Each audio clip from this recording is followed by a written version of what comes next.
Grabación.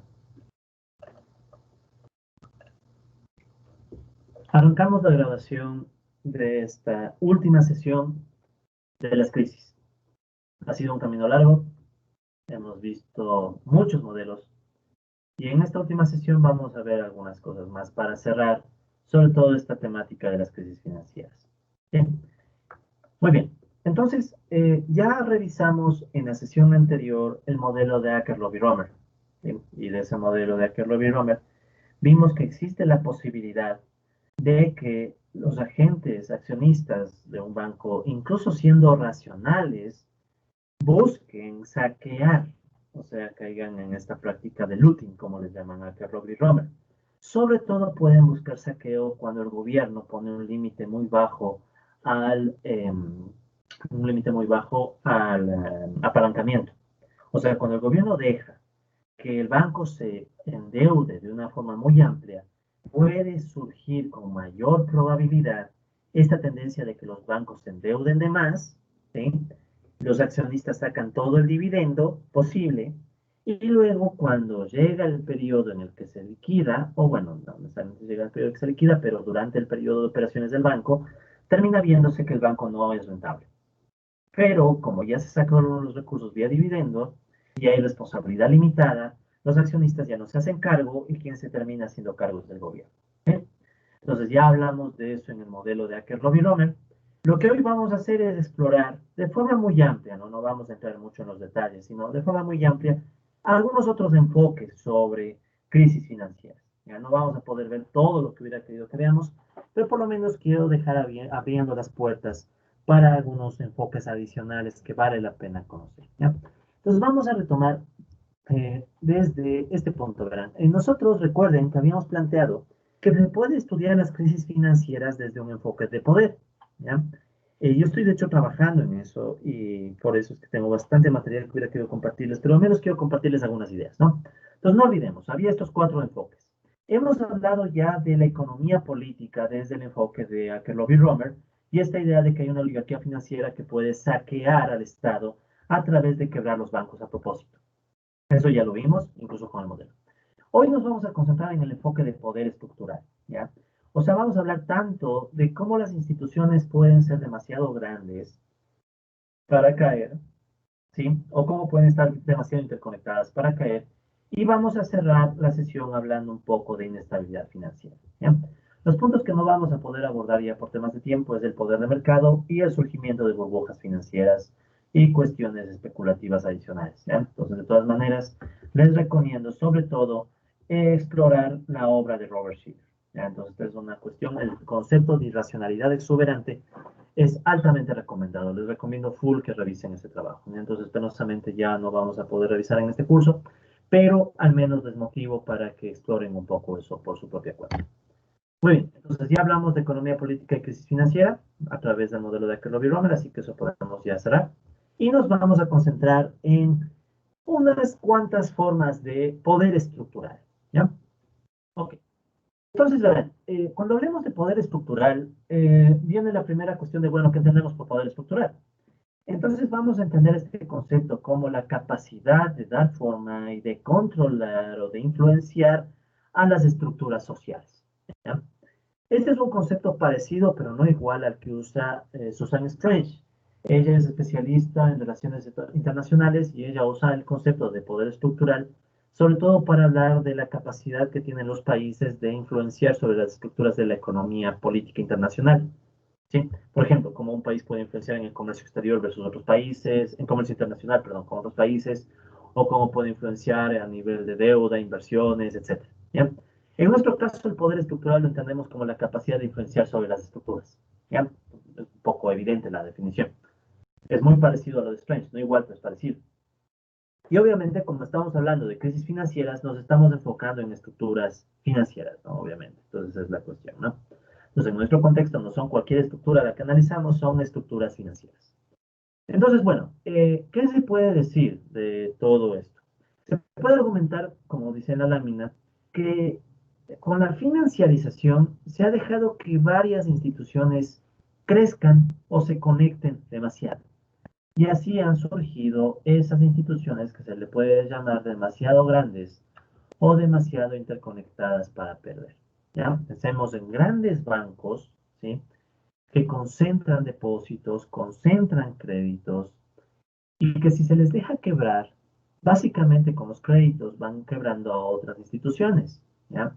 Pensemos, si quebrara el Banco Pichincha, por poner un ejemplo, en el caso ecuatoriano, ese banco puede jalarse el 25% de los créditos y más o menos a un mismo porcentaje de depósitos.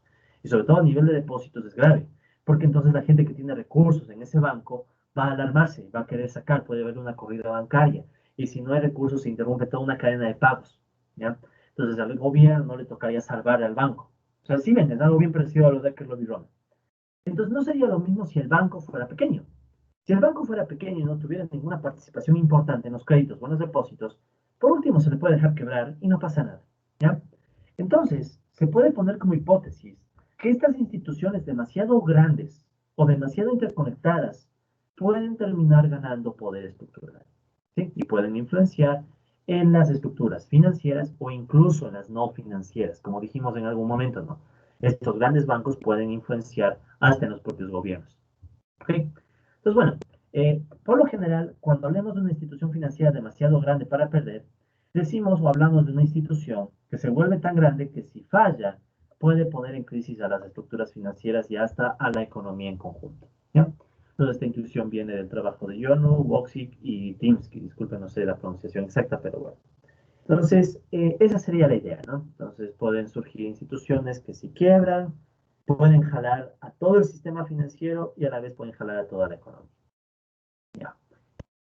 Eh, Entre las formas como las instituciones surgen y se vuelven demasiado grandes para caer, cuando estemos hablando de demasiado grandes para caer, vamos a usar a veces las siglas TBTF, ¿ya? Too big to fail, ¿ya? Demasiado grande para caer en inglés.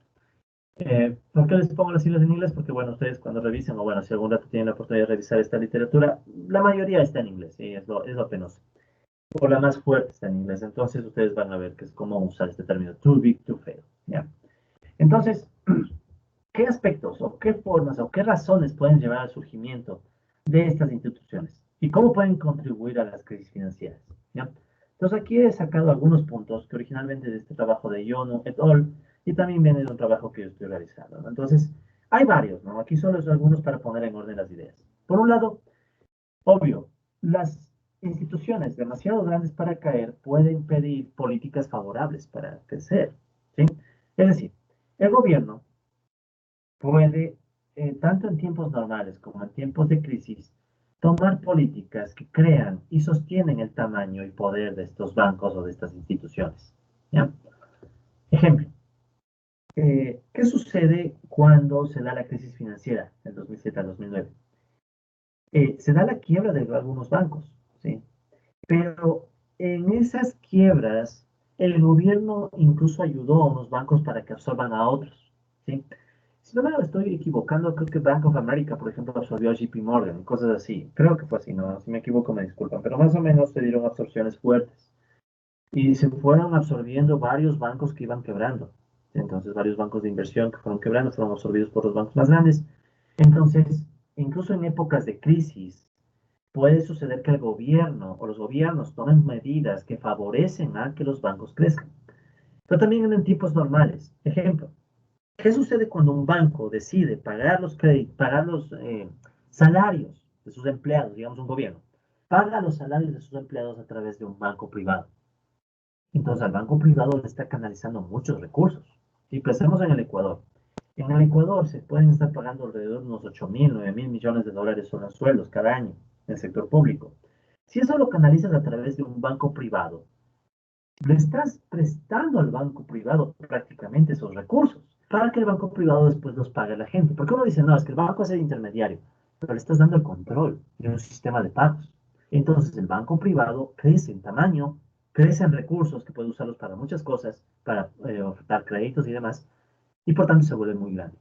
Entonces ahí ustedes pueden ver cómo incluso la conexión con el gobierno de un banco puede llevar a hacerlo muy grande. ¿Ya? O sea, el propio gobierno puede tomar medidas para que eso pase. ¿Qué más? Puede también haber medidas proteccionistas. Un gobierno que dice, ok, en este país no entra banca privada del exterior, solo trabajamos con banca privada doméstica. Entonces, ¿qué sucede? Muy probablemente esta banca privada doméstica se hiperconcentra. O como pasaba antes incluso, cuando en los países muchos, se dejaba que sean los bancos los que emitan el dinero. Cada banco emitía su propia moneda. Se le dejaba que se concentre poder. El caso ecuatoriano por excelencia es el Banco Comercial y Agrícola. Y para completar, en el futuro, ¿no? Cuando al banco privado, a los bancos privados, el gobierno ecuatoriano, por ejemplo, le cede el control del dinero electrónico, tal vez está cediendo lo que a futuro puede ser una herramienta importante. Entonces, si ven, ¿no? El gobierno puede tomar políticas que fortalecen el tamaño de los bancos. Y no solo de los bancos, sino de las instituciones financieras en general, ¿no? Entonces, podemos más bien de estas instituciones, las financieras. Ya. ¿Qué otras formas de favorecer a los bancos existen y a las instituciones financieras? Hay políticas de lo que se conoce como expansión cuantitativa o quantitative easing que protegen los activos de las instituciones que son demasiado grandes para caer. Ejemplo, durante la crisis financiera internacional, sobre todo la Reserva Federal aplicó esta medida de quantitative easing o de expansión cuantitativa que en resumidas cuentas y simplificando un montón, tenía que ver con la expansión con el salvataje vía expansión monetaria. O sea, el gobierno la Reserva Federal en concreto, o el Banco Central, si quieren, para ponerlo en términos no solo de Estados Unidos. El Banco Central o la Reserva Federal se dedicó a comprar bonos del Estado y también activos del sector privado a gran escala para con eso, de una u otra forma, salvarles. Pero al mismo tiempo también tuvo un efecto sobre las tasas de interés. Se redujeron las tasas de interés y se fomentó el crecimiento de los mismos bancos, ¿ya?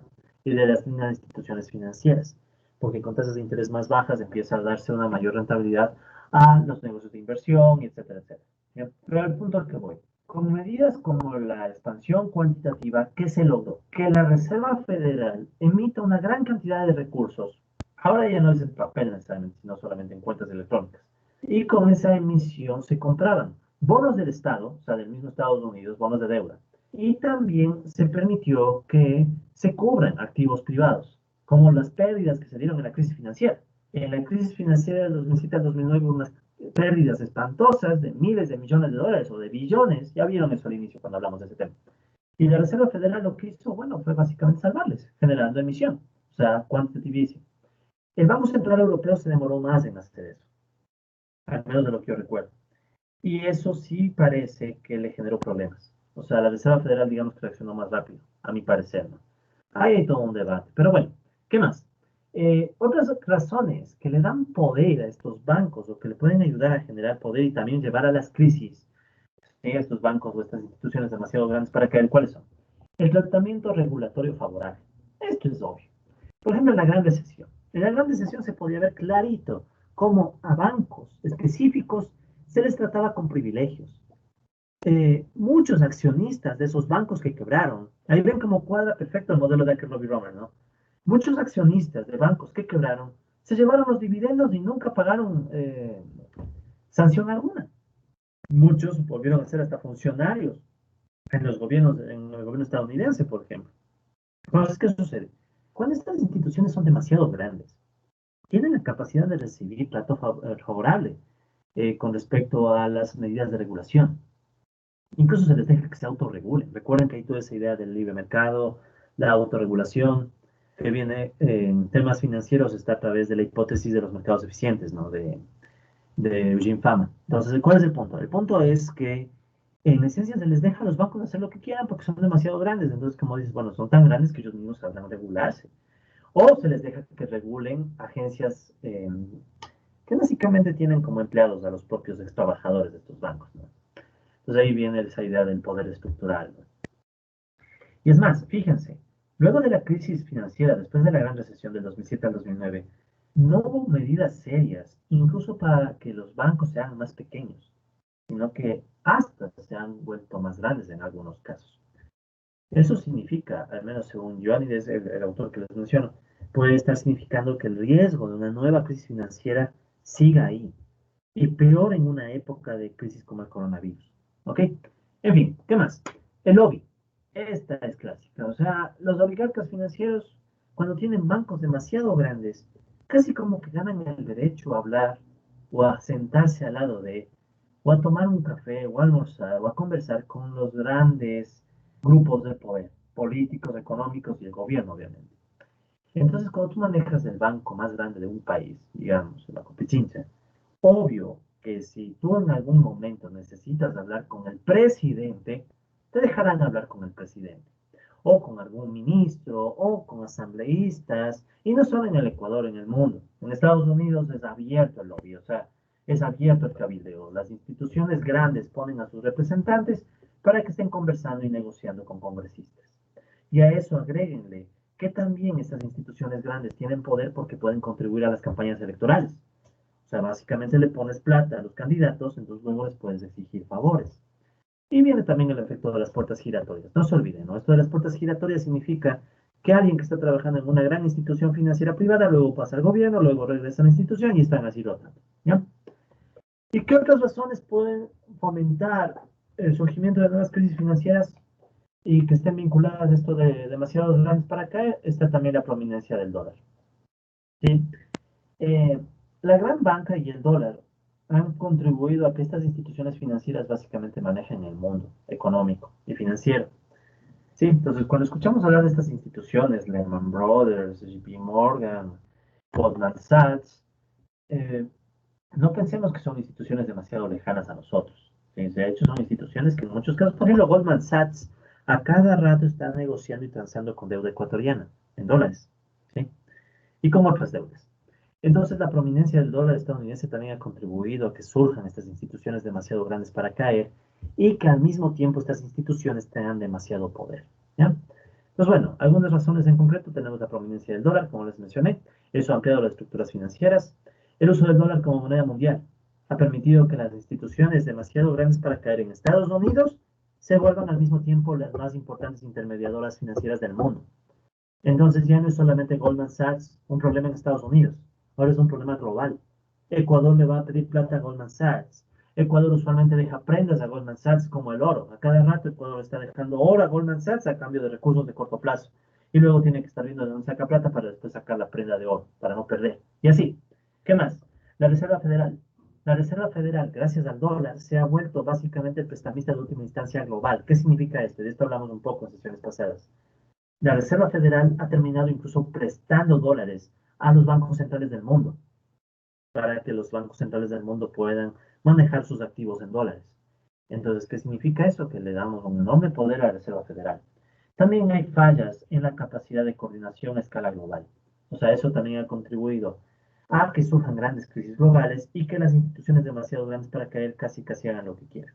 ¿Ya? O sea, no hay una posibilidad de coordinar en términos globales. El capitalismo global bueno, aquí viene un poco Marx, ¿no? O sea, Marx decía algo que me parece que es muy cierto y es, la competencia capitalista no es armónica, no es algo tranquilo y que se da en calma, es algo caótico, es algo súper complicado y complejo. Y entonces, eso ha llevado a que a nivel internacional no se logren coordinar hasta el día de hoy acciones para que se regule de mejor forma a los grandes bancos.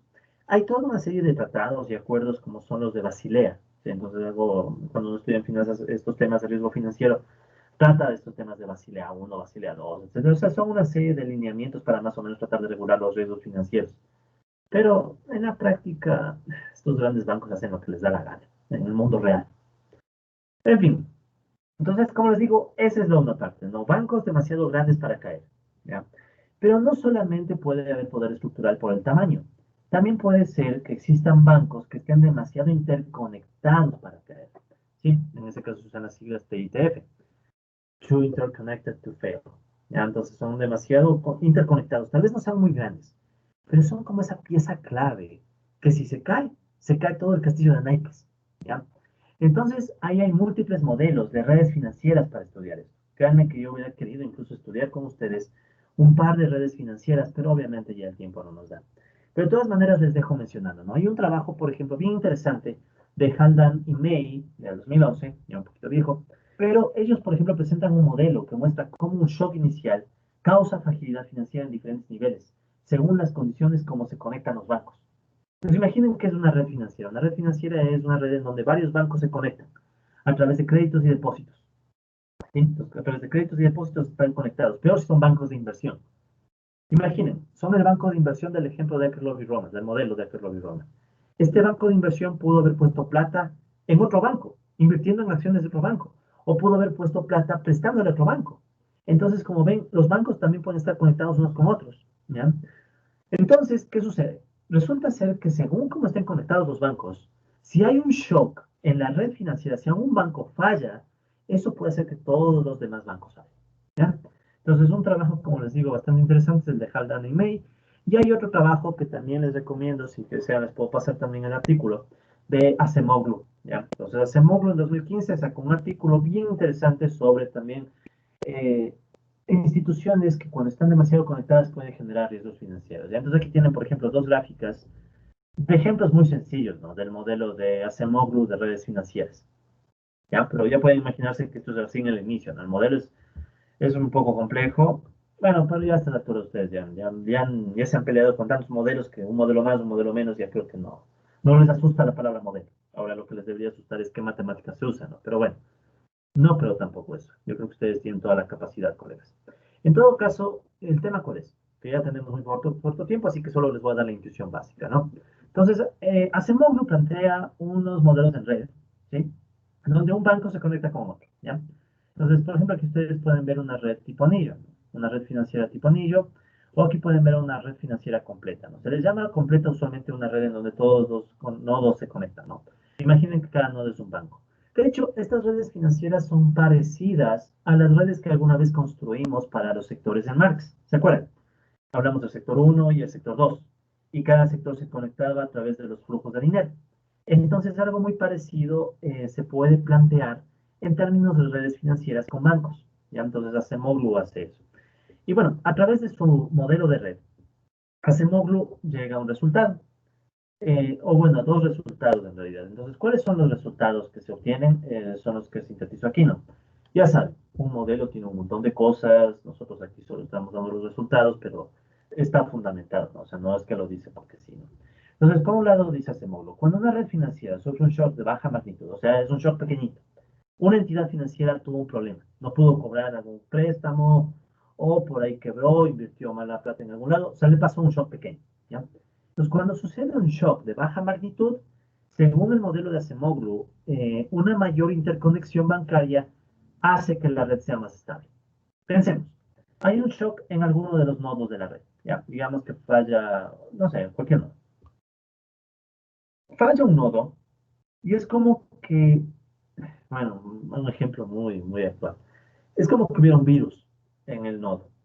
Entonces el virus se extiende hacia los demás nodos, ¿ya? Pero imaginemos que es un virus muy débil, ¿ya? Imaginemos que es básicamente que es una gripe, ¿ya? Algo mínimo. Entonces ya, le cayó a un banco, el banco se afectó y puede afectar a otros, pero como que se difumina el efecto, ¿no? O sea, como que se va expandiendo y como que a medida que se expande el virus ya es más débil y finalmente ya no hace nada, ¿ya? Entonces lo que dice Acemoglu es que cuando el shock en un banco o en una institución financiera es muy débil, las conexiones son favorables, porque las conexiones ayudan a que se difumine el efecto, ¿ya? Sin embargo, cuando el shock se vuelve cada vez más fuerte y pasa cierto umbral, ¿ya? Entonces, sobre todo que hacemos un shock súper fuerte, una quiebra agresiva de un banco, eso combinado con un número alto de conexiones, ahí sí genera problemas. Entonces, lo que Semolo dice es que el mismo número de conexiones, ¿sí? Puede ser favorable si es que el shock es pequeño, pero si el shock es alto, puede destruir la red, puede generar un problema muy serio de fragilidad financiera. Pongamos de nuevo el ejemplo del virus. Pensemos que ahora alguien le da el coronavirus, al COVID-19. El COVID-19 no es cualquier virus, ¿no? O sea, es un virus que si te coge y te coge bien, te coge y te acaba. O sea, te mueres en 15 días, ¿sí? O más o menos, y es una cosa terrible. Pero aparte, ¿qué pasa si la persona o el banco contagiado está demasiado conectado con otros bancos y el virus es fuerte?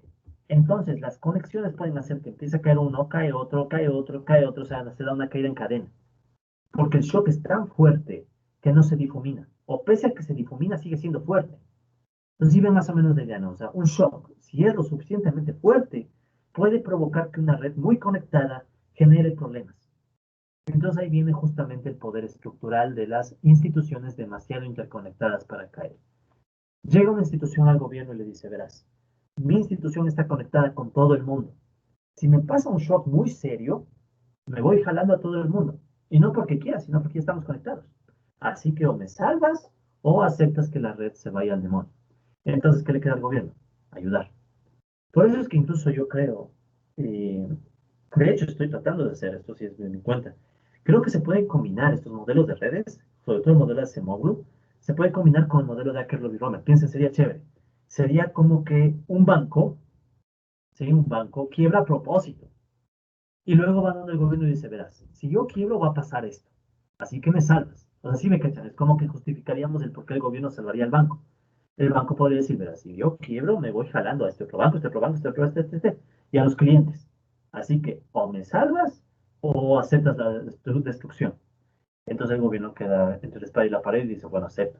Y bueno, ni que entre la espada y la pared, porque sabemos que en el gobierno están los mismos empleados de los bancos, así que básicamente se apoyan entre ellos. Inclusive no, se podría combinar, y de hecho parte de mi tesis doctoral intenta hacer eso, se intenta conectar el modelo de redes de Acemoglu con el modelo de Akerlof y Romer. Todavía no llego a ese punto, pero si algún rato se da, les avisaré. Pero bueno, ahora, en todos estos casos que les he mencionado, sea en los bancos demasiado grandes para caer, o sea en los bancos de carácter muy conectados, los shocks son externos o exógenos. ¿Qué quiere decir eso? Se está asumiendo que en estos casos el shock viene de algún tema externo, ¿ya? O sea, no ha sido un shock causado por la propia dinámica del banco.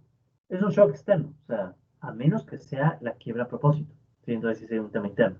Pero usualmente los modelos de redes financieras, porque esto de aquí se hace con redes financieras, hay un montón de modelos de redes financieras.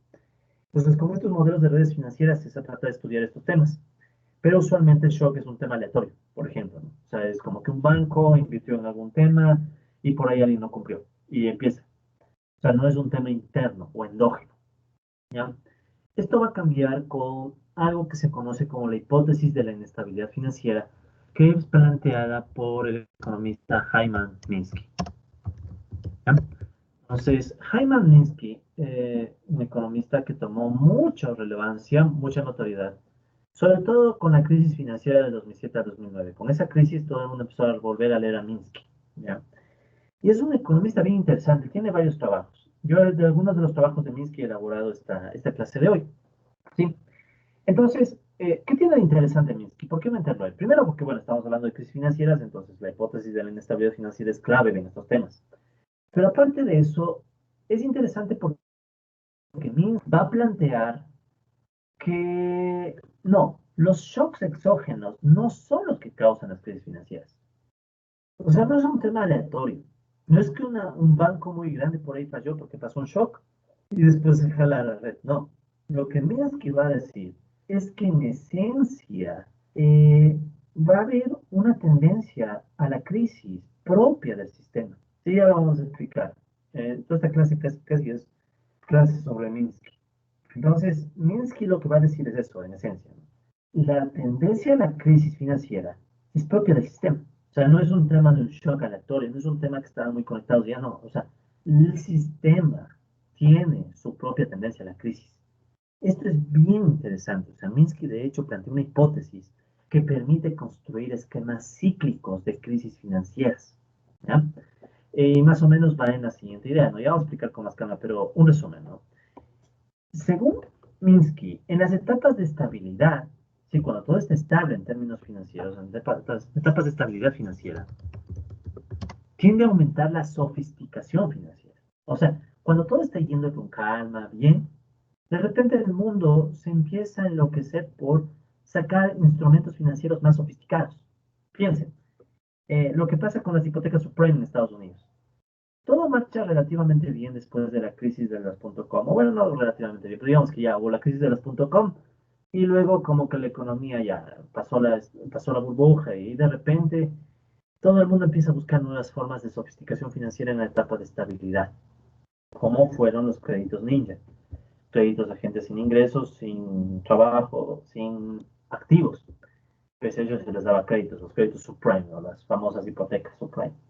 Entonces, esa es la primera hipótesis de Minsky. O sea, dice Minsky, en épocas de estabilidad surge la sofisticación financiera. ¿Y eso qué va a implicar? Entre otras cosas, va a implicar que aumente el número de relaciones intertemporales. ¿Qué significa eso de relaciones intertemporales? Relaciones financieras de un periodo a otro. ¿Ya? ¿Qué va a suceder? Que varias instituciones van a estar conectadas, pensemos en la misma red, pero con diferentes tiempos. Ejemplo, ¿no? Alguien contrató una hipoteca subprime a 20 años. Entonces, por 20 años se asume que esta persona que adquirió la hipoteca va a tener el ingreso, el sueldo, para poder pagar la hipoteca por 20 años. Entonces, ya ven, ahí surge un plazo y un tiempo y unas condiciones. Entonces, eso se conecta con otro plazo. ¿Qué tal si luego el banco transforma la hipoteca en un papel, en un derivado financiero, con la titularización, y usa ese derivado financiero para venderlo a un banco de inversión o a un fondo de inversión, digamos, estos fondos de pensiones que compraron hipotecas subprime mezcladas con no sé qué más, más basura, porque básicamente recuerden que Goldman Sachs decía que eran basura. Entonces, ¿qué sucede? Se vuelve un sistema súper complicado. Varias interacciones con diferentes plazos, diferentes cumplimientos, y no solo eso, diferentes expectativas. Entonces uno dice, bueno, voy a esperar que de aquí a 20 años se cumpla la hipoteca, aunque no sé en qué condiciones se dio la hipoteca, porque ya me dieron un papel súper complicado. Y así no. Aparte tenemos el precio del petróleo, que depende de los contratos de este corto plazo, de estas ventas swap, que se hacen en los mercados de la Bolsa de Valores de Nueva York, por ejemplo, con el WTI, etc. Ya entonces tenemos un montón de cosas intrincadas ahí mismo, que según Minsky hace que difieran los periodos de tiempo en los que se deben tomar varias decisiones financieras. ¿Ya? Entonces, todo esto, ¿sí? Toda esta complejidad vuelve inestable el sistema. Entonces, como que durante la etapa de estabilidad se crean las condiciones para que todo el mundo se emocione, surja la euforia financiera, como le llama John Kenneth Galbraith, y de repente el sistema se complica solo. ¿Sí? Aparte de eso, el dinero termina influenciando en la demanda agregada y en los flujos de efectivo, y hasta en la distribución del ingreso. Es decir, imaginen, es como tener varios proyectos financieros. Pues cuando uno hace proyectos financieros, usualmente saca varios flujos, ¿no? Imaginen que hay un flujo mezclado con otro flujo, y aparte hay decisiones económicas que se toman desde el flujo. Por ejemplo, decisiones de inversión. Recuerden que la inversión es parte de la demanda agregada. Entonces, según las expectativas de esos flujos, yo decido si invierto o no en un proyecto. ¿Sí? Ahí viene el ejercicio marginal del capital de la que hablaba Keynes. ¿Sí? Entonces, Keynes hablaba justamente de esta idea de que la gente para invertir más o menos se hace una idea de cuán eficiente va a ser el capital a futuro, pero es un tema de expectativas. Entonces, esas expectativas afectan a la demanda y a la vez se puede afectar a la distribución del ingreso, ya según si es que se demanda para inversión de algún tipo u otro tipo, etcétera, ¿ya? Entonces, hay un montón de variantes, ¿ya? Entonces, todo esto genera una compleja conexión entre ganancias, ¿sí? El cumplimiento de obligaciones de instrumentos financieros, inversiones, y en general, las finanzas en general hacen que del funcionamiento normal de la economía capitalista puedan surgir las crisis financieras, ¿sí? Entonces, esa es la idea general de Minsky. En periodos de estabilidad se crea una complejidad tan grande que puede luego provocar la crisis financiera.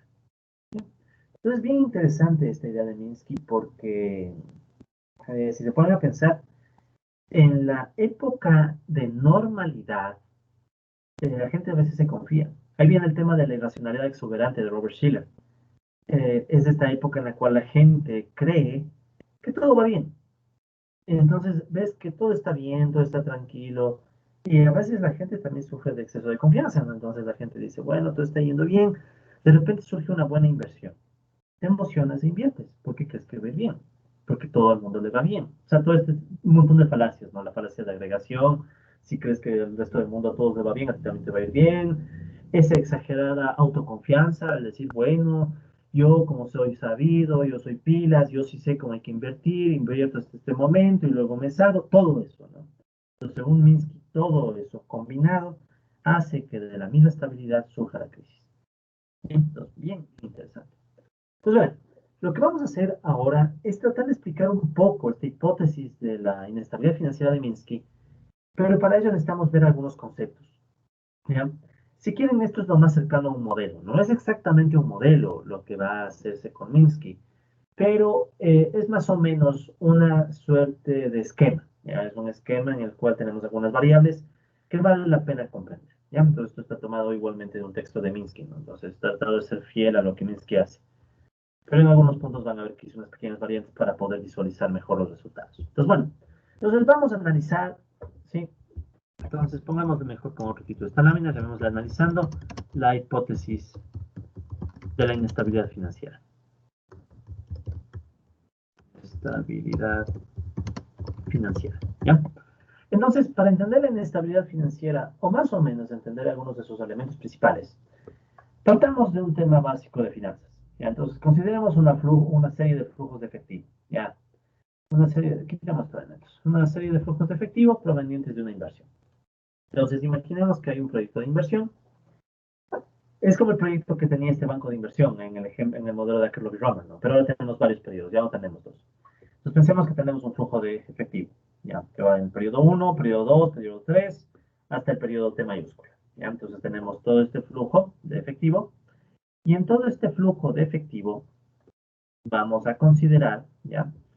Que se puede de una u otra manera establecer un Q1, Q2, Q3, hasta Qt, que son los montos que se estaría recibiendo por esta inversión. ¿Ya? Entonces, como saben, en el paso del tiempo se reciben diferentes flujos, ¿no? Entonces, esa sería la idea básica.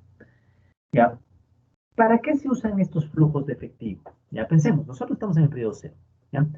Imaginemos que estamos en el periodo cero y del periodo cero tratamos de hacernos una idea de cuáles van a ser los flujos que se van a recibir a futuro. ¿Cuál es lo problemático? ¿Qué es lo complejo de esto? Evidentemente lo complejo es que tratar de intuir cómo van a ser esos flujos no es algo certero, no es exacto, es imposible saber con exactitud. Entonces lo que uno usa son aproximaciones. ¿Y por qué esas aproximaciones son importantes? Porque con estos flujos se van a pagar ganancias, se van a pagar obligaciones, incluso se va a brindar información para estimar ganancias futuras y también tomar decisiones de inversión. Recuerden ustedes en finanzas que uno toma la decisión de inversión, entre otras cosas, viendo ciertos indicadores, sacando la tasa interna de retorno, el valor actual neto, etcétera, o valor presente neto. Entonces, es vital tener información sobre esos flujos, ¿no? Entonces, es la primera variable que nos va a interesar para entender la hipótesis de Minsky. ¿Qué más? Ahora, vamos nosotros a tomar en cuenta, sí, vamos a considerar que en realidad lo que tenemos no son los flujos, sino flujos anticipados o flujos estimados. Entonces, ¿por qué vamos a tener flujos estimados? Porque obviamente no podemos conocer a priori los flujos exactos. ¿Ya? Entonces, cuando ustedes ven una A al lado de la Q, significa anticipado o estimado. ¿Ya? Aquí estoy usando casi la anotación del mismo Minsky, ¿no? Entonces, por eso es que ustedes van a notar que están unas letras un poco raras, ¿no? Pero esa es la idea. AQ va a indicar el flujo aproximado y el subíndice me indica el periodo de tiempo. Entonces yo voy a tener una serie de flujos aproximados, AQ1, AQ2, AQT. Y aparte de eso, voy a tener una serie de compromisos de pago, PC1, PC2, hasta PCT. ¿Ya? Entonces esa es la idea en esencia, ¿no? Básicamente tenemos nosotros un grupo de flujos de pago y otro, de flujos, perdón, anticipados y otro flujo de compromisos de pago. ¿Ya? Veamos si puedo poner pantalla completa aquí, sin que se muera mi... Creo que no. Ya, listo. Entonces, es más que nada para tener el apuntador aquí. Ya, listo, disculpe. Ok, entonces como les decía, ¿no? Nosotros podemos tener esta serie de flujos anticipados y podemos tener esta serie de compromisos de pago. ¿Qué significa? Volvamos un momento a la lámina anterior. Entonces, en la lámina anterior, ¿qué tenemos? Tenemos estos flujos, ¿no? Q1, Q2, Q3, etc. En cada periodo va a haber tanto ingresos o entradas de recursos y salidas, ¿sí? Ejemplo, para una inversión yo puedo endeudarme, como el mismo ejemplo de aquel obvio. Si yo me endeudo, significa que en cada periodo tal vez deba pagar tasas de interés, tal vez deba pagar amortizaciones. Entonces, lo que yo estoy diciendo aquí es que AQ1, AQ2, AQ3 son los ingresos esperados. En cambio, PC1, PC2, PC3 van a ser compromisos de pago. Compromisos que son, o pueden ser intereses y amortizaciones de la deuda que yo adquirí para poder invertir. ¿Sí? Si es que me estoy apalancando. Entonces, lo interesante sería que en una inversión, para que sea viable, se requiere primero que tenga ingresos positivos. ¿Ya? O sea, si yo sé que una inversión me genera ingresos o espero que me genere ingresos negativos, simplemente no invierto. Obvio, ¿no? Entonces, ¿qué se espera? Que el agregado de ingresos sea positivo. Pero más de eso, también se espera que el total de ingresos generados supere a los compromisos de pago. Sería lo lógico, ¿no? O sea, que si voy a invertir en un proyecto es porque sé que este proyecto me genera más ingresos de los gastos que yo incurro. ¿ya? Ejemplo, yo voy a incurrir en un proyecto que implica comprarme una maquinaria. Ya, comprar una maquinaria para producir zapatos. Supongamos, ya simplificando demasiado. Yo podría comprar la máquina con capital propio, pero no me alcanza. Entonces, ¿qué hago? Voy al banco y pido un préstamo. Entonces, en el mundo ideal, donde supuestamente el banco te presta unas tasas razonables, tú dices, ok, le voy a pedir prestado al banco siempre y cuando sé que el proyecto va a rendirme lo suficiente para pagar el compromiso con el banco.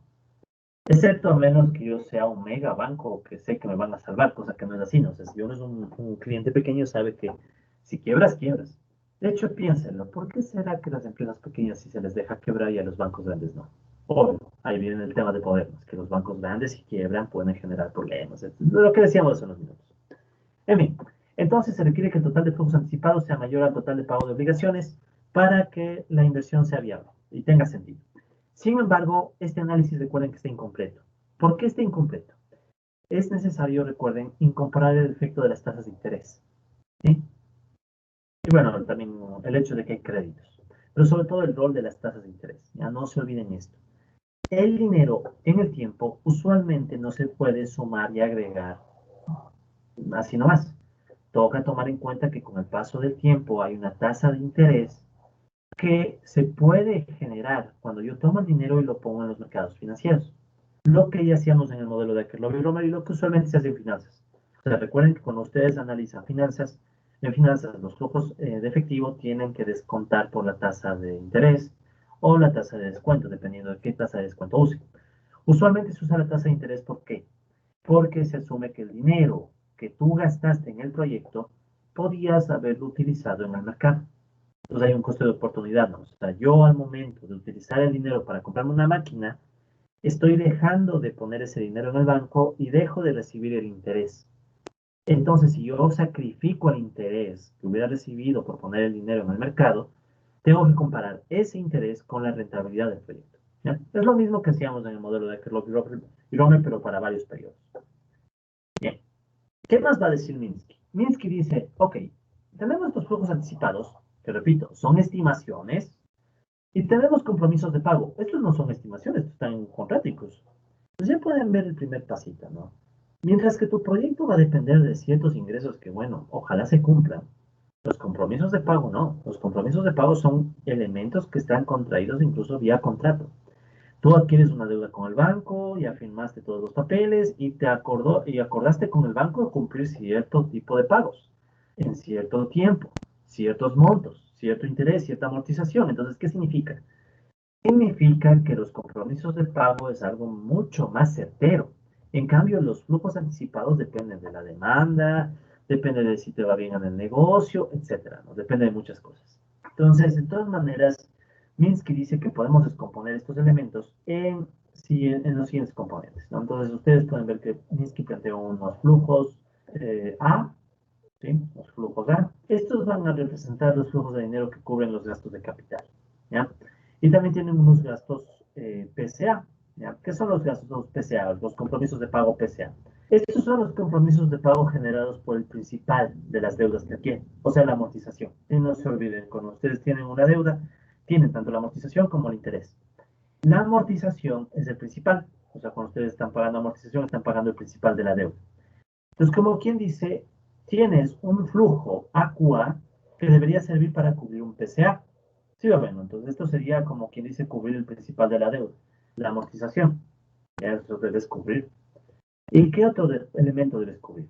También tienes un AQY, ya que según Minsky se lo llama o es el flujo de dinero que corresponde a los ingresos corrientes. Y PCY, que en cambio representa el compromiso de pago generado por gastos corrientes, sobre todo intereses de la deuda. Entonces, como pueden ver, estos flujos se pueden descomponer en dos tipos. Un flujo que sirve para pagar amortización de la deuda, el principal, y otros flujos que sirven para, entre otras cosas, cubrir gasto corriente, ¿no? O sea, cubrir el gasto en intereses de la deuda. ¿Ya? Entonces, no se olviden, amortización es el pago del monto principal de una deuda, y en cambio el flujo corriente o el gasto corriente tiene que ver con los intereses. ¿Ya?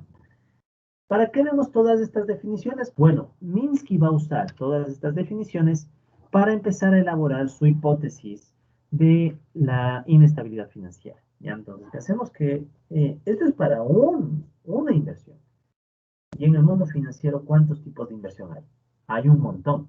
Y de hecho, el mismo Minsky va a clasificar, lo que vamos a ver ahorita, diferentes tipos de unidades o de instituciones financieras según las inversiones que realiza.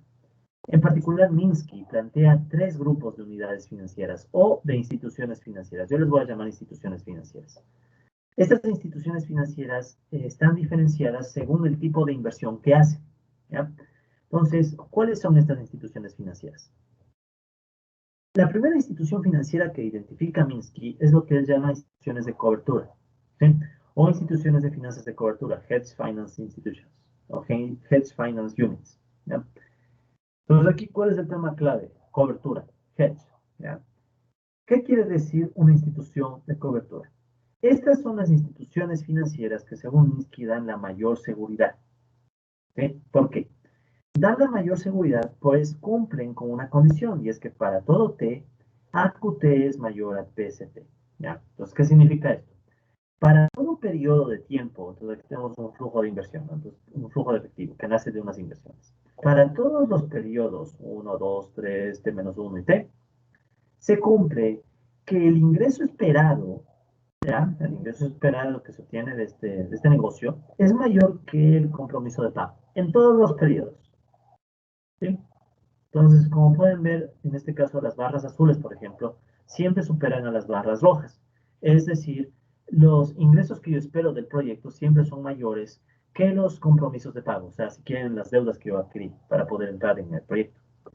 Entonces, los flujos anticipados superan a los compromisos y eso me da la mayor seguridad de todas. O sea, este sería el mejor mundo posible. O sea, instituciones financieras de cobertura, y por eso se les llama de cobertura. Son como quien dice esas instituciones financieras o esos negocios a los que tú vas para estar seguro, para estar tranquilo, para saber que, bueno, pese a todo, por lo menos sé que hay una rentabilidad asegurada. Dentro de aquí hay una rentabilidad asegurada. Usualmente estos negocios de cobertura no dan una rentabilidad muy alta, ¿sí?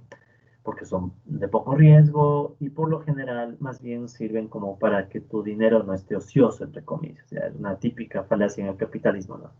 Creer que es el dinero el que crea más dinero, ¿ya? Como que si el dinero estuviera vivo, ¿no? O sea, el ejemplo típico aquí es coge el dinero y ponlo en la mesa a ver si de ahí a una semana el dinero aumentó. Lo más probable es que disminuya, no que aumente, porque alguien se lo lleva.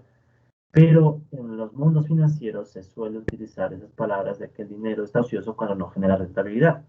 Entonces, para que no esté ocioso, tú puedes poner el dinero en un fondo de cobertura y de esa manera te genera una rentabilidad mínima. Pero sabes que siempre hay rentabilidad, ¿ya?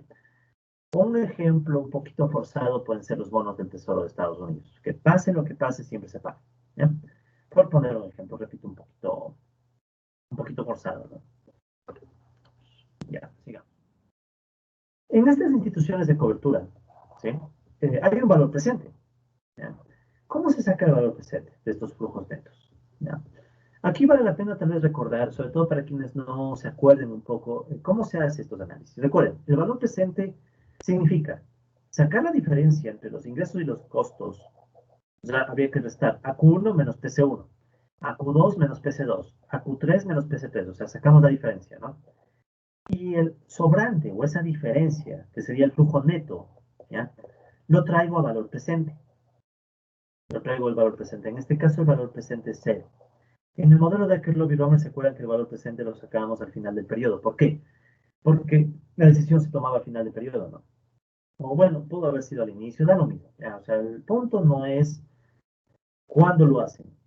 El punto es que una vez que ustedes escojan el momento en el cual saquen el valor presente, sean consistentes. O sea, todo esté medido en el mismo periodo, ¿ya?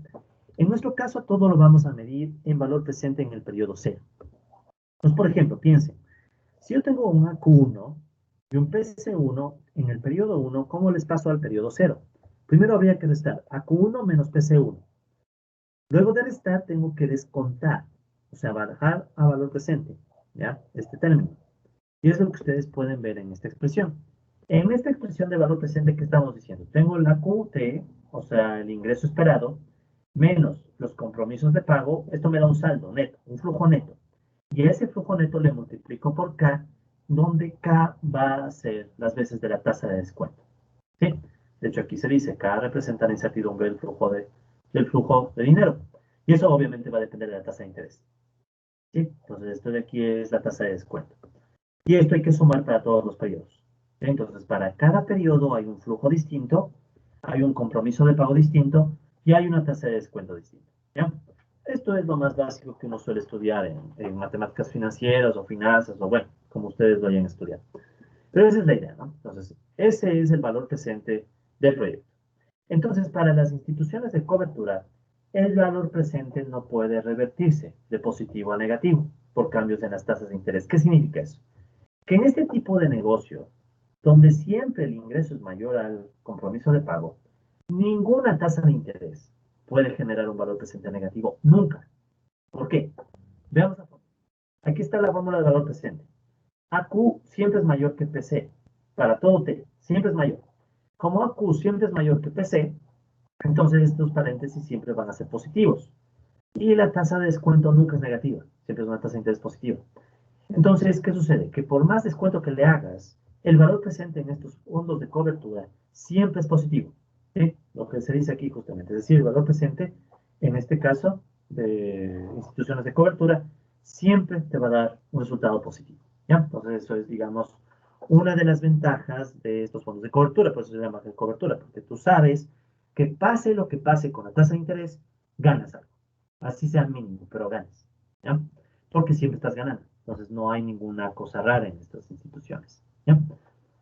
Para visualizar este ejemplo, este caso de instituciones financieras de cobertura, voy a plantear un ejemplo.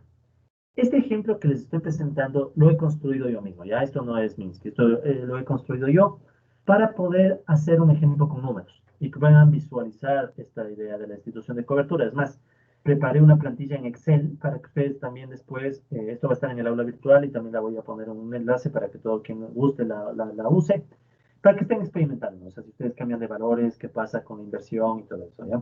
Es un tema financiero básico, ¿no? De flujos. Entonces, bueno, consideremos el siguiente supuesto, el siguiente grupo de supuestos. Ya saben, siempre supuestos. ¿Ya? A la gente tal vez no le gustan los supuestos, pero ahora después de todo este curso espero que empiecen a valorar los supuestos como herramientas para tratar de entender mejor el mundo. ¿Ya? Cuando no nos gusta un supuesto, lo cambiamos. ¿Sí?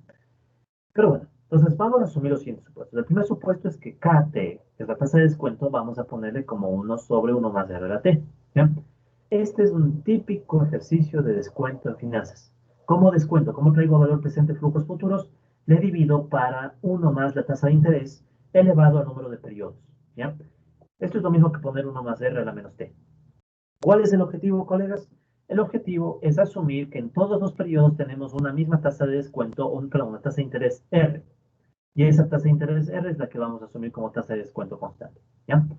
¿Qué estoy tratando de decir con eso? Que en nuestros flujos, todo el tiempo, por ejemplo, de 0 a 1 se paga una tasa de interés R, de 1 a 2 una tasa de interés R y así. Todo el tiempo tasa de interés R. Ojo, eso no es vital para que se cumpla la condición de valor presente positivo. Se va a cumplir igual, sino que esto es para poder hacer un ejemplo con números y sacar gráficas. ¿Ya? Entonces, simple y llanamente es un supuesto simplificado. ¿Ya? Entonces, el primer supuesto, vamos a asumir que el mercado tiene una tasa de interés constante. Entonces, cada periodo yo podría tomar el ingreso neto que se obtiene y podría haberlo utilizado en el mercado, ¿sí?, de dinero y ponerlo a ganar un interés. Entonces, es mi costo de oportunidad por periodo. Entonces, por eso es que tengo que poner 1 más R a la T. ¿Ya? Y recuerden que siempre que están dividiendo, están descontando, ¿no? Esta es la tasa de descuento. ¿Qué más vamos a asumir para simplificar el ejercicio? Vamos a asumir que todos los flujos esperados a QT son constantes igual a una beta, mayor a cero. ¿Ya? O sea, para todos los periodos, para todo T, vamos a asumir que los flujos anticipados son constantes, positivos y son iguales. ¿Ya? O sea, es un negocio en donde voy a asumir que todos los años recibo 1000 o recibo 100 o etc. ¿Ya? Igual, para simplificarnos la vida. Podríamos suponer que son diferentes flujos por año, pero me gana complicados. ¿Ya? Entonces, sí se imaginan, es un negocio en donde en cada periodo me pagan lo mismo. ¿Ah? Beta, beta, beta, beta, beta hasta el final. Y los compromisos de pago, vamos a asumir que son una fracción alfa 1 de los ingresos. Y vamos a asumir que alfa 1 está entre 0 y 1. ¿Sí? O sea, asumimos que en todos los periodos los compromisos de pago son iguales a una fracción alfa 1 de los flujos anticipados. Ejemplo, Si el flujo anticipado es 100, o sea, yo anticipo 100 en todos los periodos, voy a asumir que el 10% son deuda, que hay que pagar, ¿ya? ¿De acuerdo? Entonces, para simplificarnos la vida. Entonces, alfa 1 en este caso, repito, es la fracción de los ingresos que sirve para cubrir los compromisos de pago, ¿ya? Entonces, es un escenario muy básico y bueno, con estos supuestos ustedes pueden sacar una nueva ecuación del valor presente, ¿ya? Entonces va a quedar esta ecuacióncita. El valor presente va a ser igual a beta por 1 menos alfa 1 multiplicado por 1 más r a la menos t, sumando t igual 1 hasta t. Ojo, aquí ustedes tienen una sumatoria que pueden resolver, ¿ya? Ustedes van y buscan en las fórmulas de sumatoria y ya pueden resolver esto. No lo voy a poner aquí porque de ganas se hace más grande la DAMI. No me acuerdo, no les voy a mentir, y no me sé estas fórmulas, pero esto ya ahora es tan fácil de encontrar incluso en internet, entonces no es problema. Lo importante, ¿no? Nos queda una ecuación en donde vemos qué cosa. Esto jamás va a ser negativo. 1 más r siempre es positivo, por más que esté en un exponente negativo, porque recuerden que el exponente negativo lo único que hace es volverle fracción, pero es fracción positiva. Esto es positivo. Alfa 1 es una fracción entre 0 y 1. Entonces, si resto 1 menos un número que está entre 0 y 1, me da un número positivo entre 0 y 1. Y beta es positivo. Conclusión, el valor presente en el ejemplo que estamos planteando es positivo. ¿Ya? Listo. ¿Ok? Entonces, vamos a ver un ejemplo. ¿Sí? Entonces, en este ejemplo, ustedes pueden ver que tenemos un beta de 100. ¿Qué significa? Asumimos que en todos los periodos recibimos un AQT de 100, o sea, esperamos obtener $100. ¿Ya? Supongamos que son $100,000, ¿ya? Entonces, 100,000, 100,000, 100,000. En todos los periodos recibimos 100,000. ¿Ya? Asumimos que alfa 1 es 0.2. ¿Qué significa eso? El 20% va a ser deuda o compromisos de pago. Y siempre es el mismo, ¿no? Entonces serían 20, 20, 20, 20, siempre. Y asumimos 10 periodos. Entonces, ¿qué es lo que ustedes pueden ver? Pueden notar que en este ejercicio, ¿sí? Estamos nosotros básicamente asumiendo que siempre los flujos positivos son mayores que los negativos. Es justamente una institución de cobertura, ¿ya? Entonces, pase lo que pase con la tasa de interés, no nos va a afectar. Si ven que la tasa de interés está aquí, ¿no? En la R, ¿ya?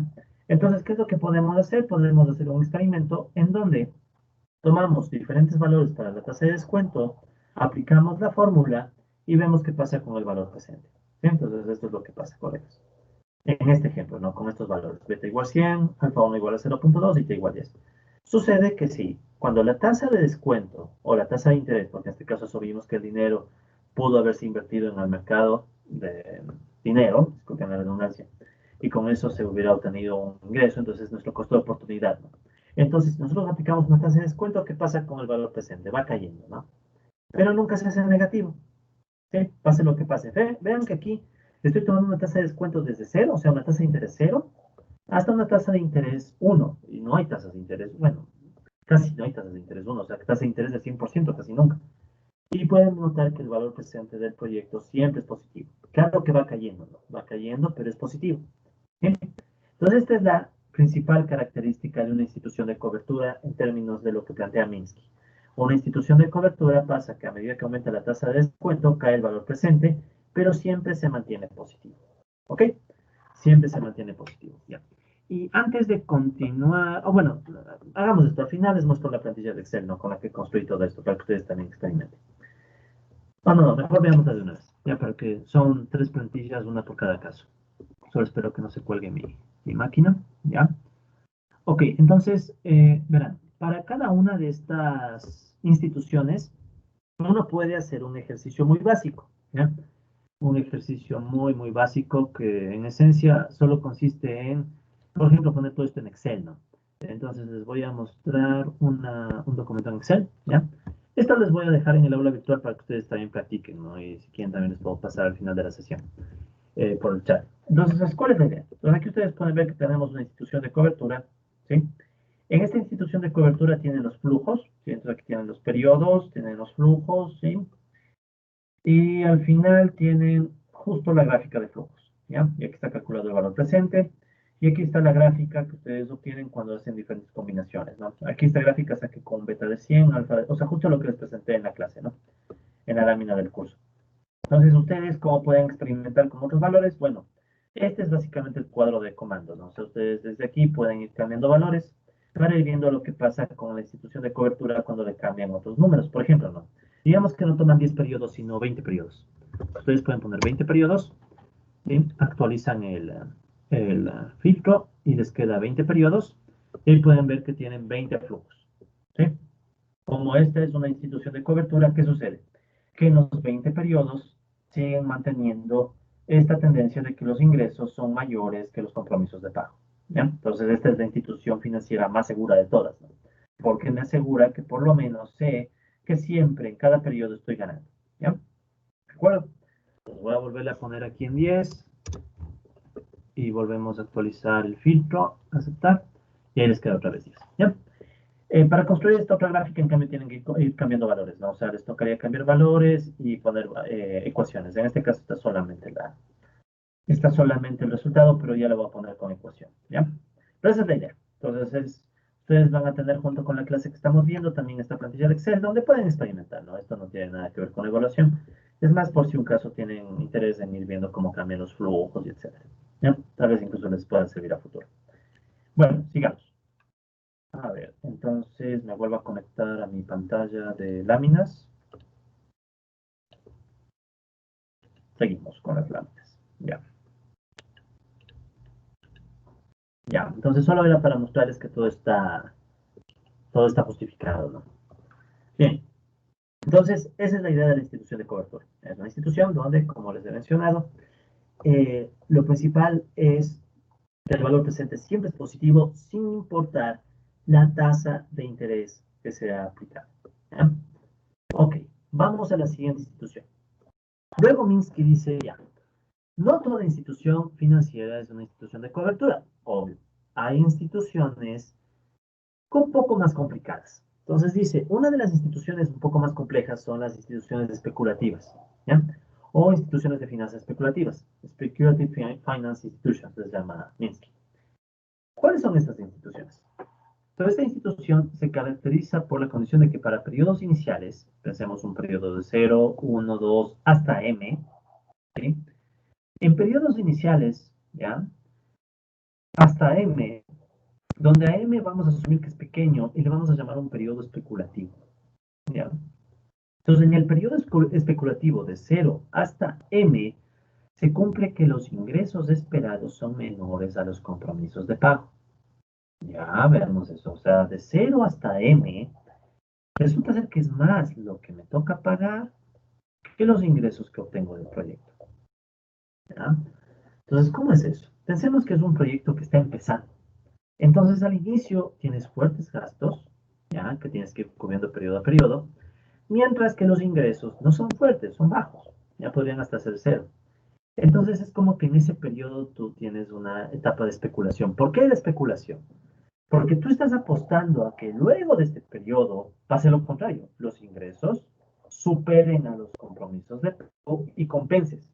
¿Sí? Entonces, ¿qué pasa? Que después de M, tú tienes un M más 1, M más 2, etcétera, hasta T, en donde esperas que tus ingresos esperados superen a los compromisos de pago y con eso compensas. Porque en caso contrario quedas desbalanceado, ¿no? O sea, en caso contrario resulta que si siempre estás pagando más de lo que te genera en ingresos, nunca ganas. ¿Sí? Entonces, esa es la idea. Durante el periodo especulativo, tú tienes más compromisos de pago que ingresos. Porque especulas que luego vas a tener más ingresos que gastos y esos ingresos superiores van a compensar incluso los costos altos del inicio. Entonces, lo que se llama Minsky una institución especulativa. ¿Ya? Entonces, justo lo que ven aquí, ¿no? Se cumple que AQ es menor a PC en el periodo especulativo, mientras que para los siguientes periodos, o sea, desde M más 1 hasta T, se cumple lo contrario, AQT es mayor a PCT. ¿Qué más? Durante los primeros periodos, se va a asumir que los ingresos corrientes superan a los gastos corrientes, ¿ya? O sea, si bien es cierto, el total de ingresos es menor al total de gastos, Minsky dice, de todas maneras podemos asumir que estos ingresos cubren los intereses de la deuda. Al menos, no es vital esta condición, ¿ya? Entonces Minsky la pone, pero yo creo que no era muy necesaria que la ponga. De todas maneras les incluí porque así está en el documento original de él. Pero de todas maneras sí ven la idea. Entonces, ¿qué sucede? La idea es que, bueno, en el periodo especulativo se esperaría, sería deseable que por lo menos puedas cubrir los intereses. Se esperaría, pero no necesariamente es así. En fin, entonces esa es la idea de una institución especulativa. Si ven la diferencia con la institución de cobertura. En la institución de cobertura los ingresos siempre superan a los gastos, a los costos, perdón. En cambio, en una institución especulativa hay un periodo de tiempo donde los costos financieros son más altos que los ingresos, pero con la expectativa o la esperanza, y por eso es la parte especulativa, ¿no? Con la especulación de que luego los ingresos superarán a los costos. Ya. ¿Qué podemos decir sobre las instituciones especulativas? Entonces, esta institución se caracteriza porque la condición de que sus ingresos son suficientes para pagar los intereses de sus deudas, eh, sin embargo, no garantiza que haya pagos de corto plazo. ¿Qué significa? Nótese que esta condición que pone Minsky es para el total. O sea, asumimos que en todo el periodo especulativo, la suma de ingresos permita cubrir la suma de intereses. ¿Ya? Pero el total. Es decir, puede ser que en algunos periodos no te alcancen ni para los intereses. Pero el chiste es que al final del periodo especulativo sí te alcanza, o sea, sumas. ¿Ya? Entonces, es una primera característica. Como pueden ver, dado que al inicio tus ingresos son muy bajos versus tus costos, entonces la institución solo podrá pagar el principal de la deuda, sobre todo, o sea, la amortización, por medio de otro endeudamiento o vendiendo activos. Entonces, en el periodo especulativo, ¿qué sucede? Como mis costos financieros son muy altos, ¿ya? No me alcanza ninguno para cubrir ese costo financiero, entonces probablemente me toque pedir liquidez de otro lado. ¿Sí ven? Entonces, como que esta institución especulativa se la juega, dice ya, sí, los primeros periodos voy a estar endeudado, me va a tocar pedir deuda a alguien más para cubrir, porque el banco me va a cobrar, o sea, el banco me cobra en uno este compromiso de pago, o sea, no se mueve. Entonces me toca cubrir me toca ver la manera de cubrir el sobrante, ¿no? Pero yo tengo la expectativa que en algún momento los ingresos van a ser tan altos que me van a permitir también cubrir esa deuda que adquirí inicial, ¿ya? Entonces, ¿qué sucede? Esta institución va a requerir de deuda, mayor endeudamiento, o va a tener que vender activos o alguna cosa para poder sobrevivir los primeros periodos, ¿ya? Entonces, según Minsky, el valor presente de una institución especulativa como la que estamos viendo puede ser positivo para tasas de interés bajas, pero luego puede revertirse y volverse negativo para tasas de interés elevadas. ¿Qué significa? Según el cambio en la tasa de interés, este proyecto puede ser rentable o no rentable. ¿Ya? ¿Por qué? Veamos los flujos. La tasa de interés, recuerden que lo que hace es descontar para traer a valor presente. ¿Ya? Es el principio básico de las finanzas. Entonces, ¿qué sucede? Como tengo flujos netos negativos al inicio y luego flujos netos positivos, según la tasa de interés, Aratus puede darle más peso a los flujos negativos o darle más peso a los flujos positivos.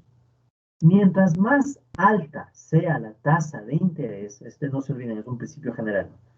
Cuando más alto es la tasa, más alta, perdón, es la tasa de interés, los flujos futuros reciben menos importancia. ¿Sí? O sea, el descuento puede ser más alto. Entonces, cuanto más alta es la tasa de interés, esta expectativa futura de ingresos se puede diluir y le damos más peso a los flujos presentes. Entonces, ¿qué es lo que dice Minsky? Justo eso, que si la tasa de interés está cambiando, ¿sí? Ese cambio en la tasa de interés puede provocar que al inicio el valor presente del proyecto sea positivo, pero luego se revierte y se puede volver negativo. Entonces, se fijan que aquí el tema de la especulación es en serio, o sea, realmente te la estás apostando. Me la juego. Voy a endeudarme al inicio, esperando que al final los ingresos sean lo suficientemente altos, pero si en el camino se me aumenta la tasa de interés, puedo terminar perdiendo. Sí, o sea, ya hay una apuesta, no es como en el fondo de cobertura. En el fondo de cobertura tú todo el tiempo estás seguro, en este caso no. ¿Ya? Y aparte, la demanda de dinero de estas instituciones es mayor que en las instituciones de cobertura. ¿Por qué? En las instituciones de cobertura todo el tiempo estás cubierto, por eso se llama cobertura. Todo el tiempo tus ingresos cubren tus costos, en cada periodo. Aquí no. Los costos iniciales son más altos que los ingresos. Por tanto, vas a demandar dinero para poder cubrirte al inicio, porque de algún modo tienes que pagarle al banco la tasa de interés. ¿Sí? Entonces, ¿qué sucede? Vas a demandar liquidez. ¿Ya? Ok, ¿qué más podemos decir? El valor presente de estas instituciones, ¿cómo se estima? Bueno, esta es la ecuación general de valor presente. Sin embargo, ahora hay dos periodos. Entonces hay que romper este sumatorio en dos. Un sumatorio va a ser desde m más 1 hasta t. Si se fijan, este es el periodo, ¿sí?, en el cual los ingresos superan a los compromisos de pago. ¿Ya? En este periodo, desde el más 1 hasta t, el proyecto se comporta como cobertura, pero solo desde m más 1. Y antes de m más 1, ¿qué sucede? Tenemos un gasto menos los costos que superan a los gastos, a los ingresos, perdón. Entonces sí pueden ver, ¿no? Desde t igual 1 hasta m, es el periodo especulativo. Entonces, en el periodo especulativo, tus costos son mayores que tus ingresos. Entonces, es un gasto. ¿Ya? Pero obvio hay que descontarlo. Entonces, este es el periodo especulativo. Y el otro, en cambio, es el periodo de cobertura. ¿Sí? Minsky no les pone esos nombres, yo los estoy poniendo ahorita, ¿no? Entonces, este sería el periodo especulativo. ¿Sí? Está de ponerlo en las láminas, ya lo voy a poner. Y en cambio, el otro es el periodo de cobertura. ¿Ya? ¿Qué queremos decir con periodo especulativo? Periodo en el cual los costos son más altos que los ingresos. ¿Por qué es especulativo? Porque estás esperando que luego te compense. Y es lo que pasa luego, ¿no? Luego tus ingresos son mayores que tus costos. ¿Esto es positivo o negativo? Depende. ¿Sí? Si el valor presente en el periodo especulativo es más alto, si crece este valor, la operación se vuelve negativa. En cambio, si es más alto los ingresos que obtienes en el periodo de cobertura, tu total sale positivo. Entonces ya no podemos decir si es positivo o negativo, depende de la tasa de interés. ¿Bien? Entonces igual, para poder visualizar este caso, vamos a hacer un ejemplo con algunos supuestos. Entonces igual, vamos a construir un ejemplo considerando los siguientes supuestos. Repito, son supuestos que yo he incluido, ¿no? Estos no están en MISC. Los primeros supuestos van a ser muy parecidos a los que teníamos en un inicio. Entonces, KT va a ser igual a 1 más R a la T. O 1, perdón, sobre 1 más R a la T. ¿Bien? O sea, volvemos a asumir que en todos los periodos aplicamos una misma tasa de interés, R, y esa tasa de interés es la tasa de descuento. ¿Ya? Entonces vamos a asumir que todos los periodos tienen el mismo descuento, R. ¿Ya? ¿Qué más vamos a asumir? Vamos a seguir asumiendo que para todo T, los ingresos son constantes e iguales a beta. ¿Ya? O sea, todos los flujos anticipados son beta, beta, beta, beta, beta. ¿Ya? Y son positivos. ¿Ya? Entonces vamos a mantener ese supuesto. ¿Ya? Entonces 1 y 2 son los mismos supuestos que antes. ¿Dónde va a cambiar? En el supuesto 3, que ahora se transforma en dos supuestos, 3 y 4. Supuesto 3. Vamos a asumir, ¿sí?, que el costo o los compromisos de pago son iguales a una fracción alfa 1 de los ingresos, donde alfa 1 está entre 0 y 1. Pero esto es cuando cuando t es igual a m más 1, m más 2, hasta t. ¿Qué queremos decir con este supuesto? Con este supuesto, lo que estamos tratando de decir, ¿okay?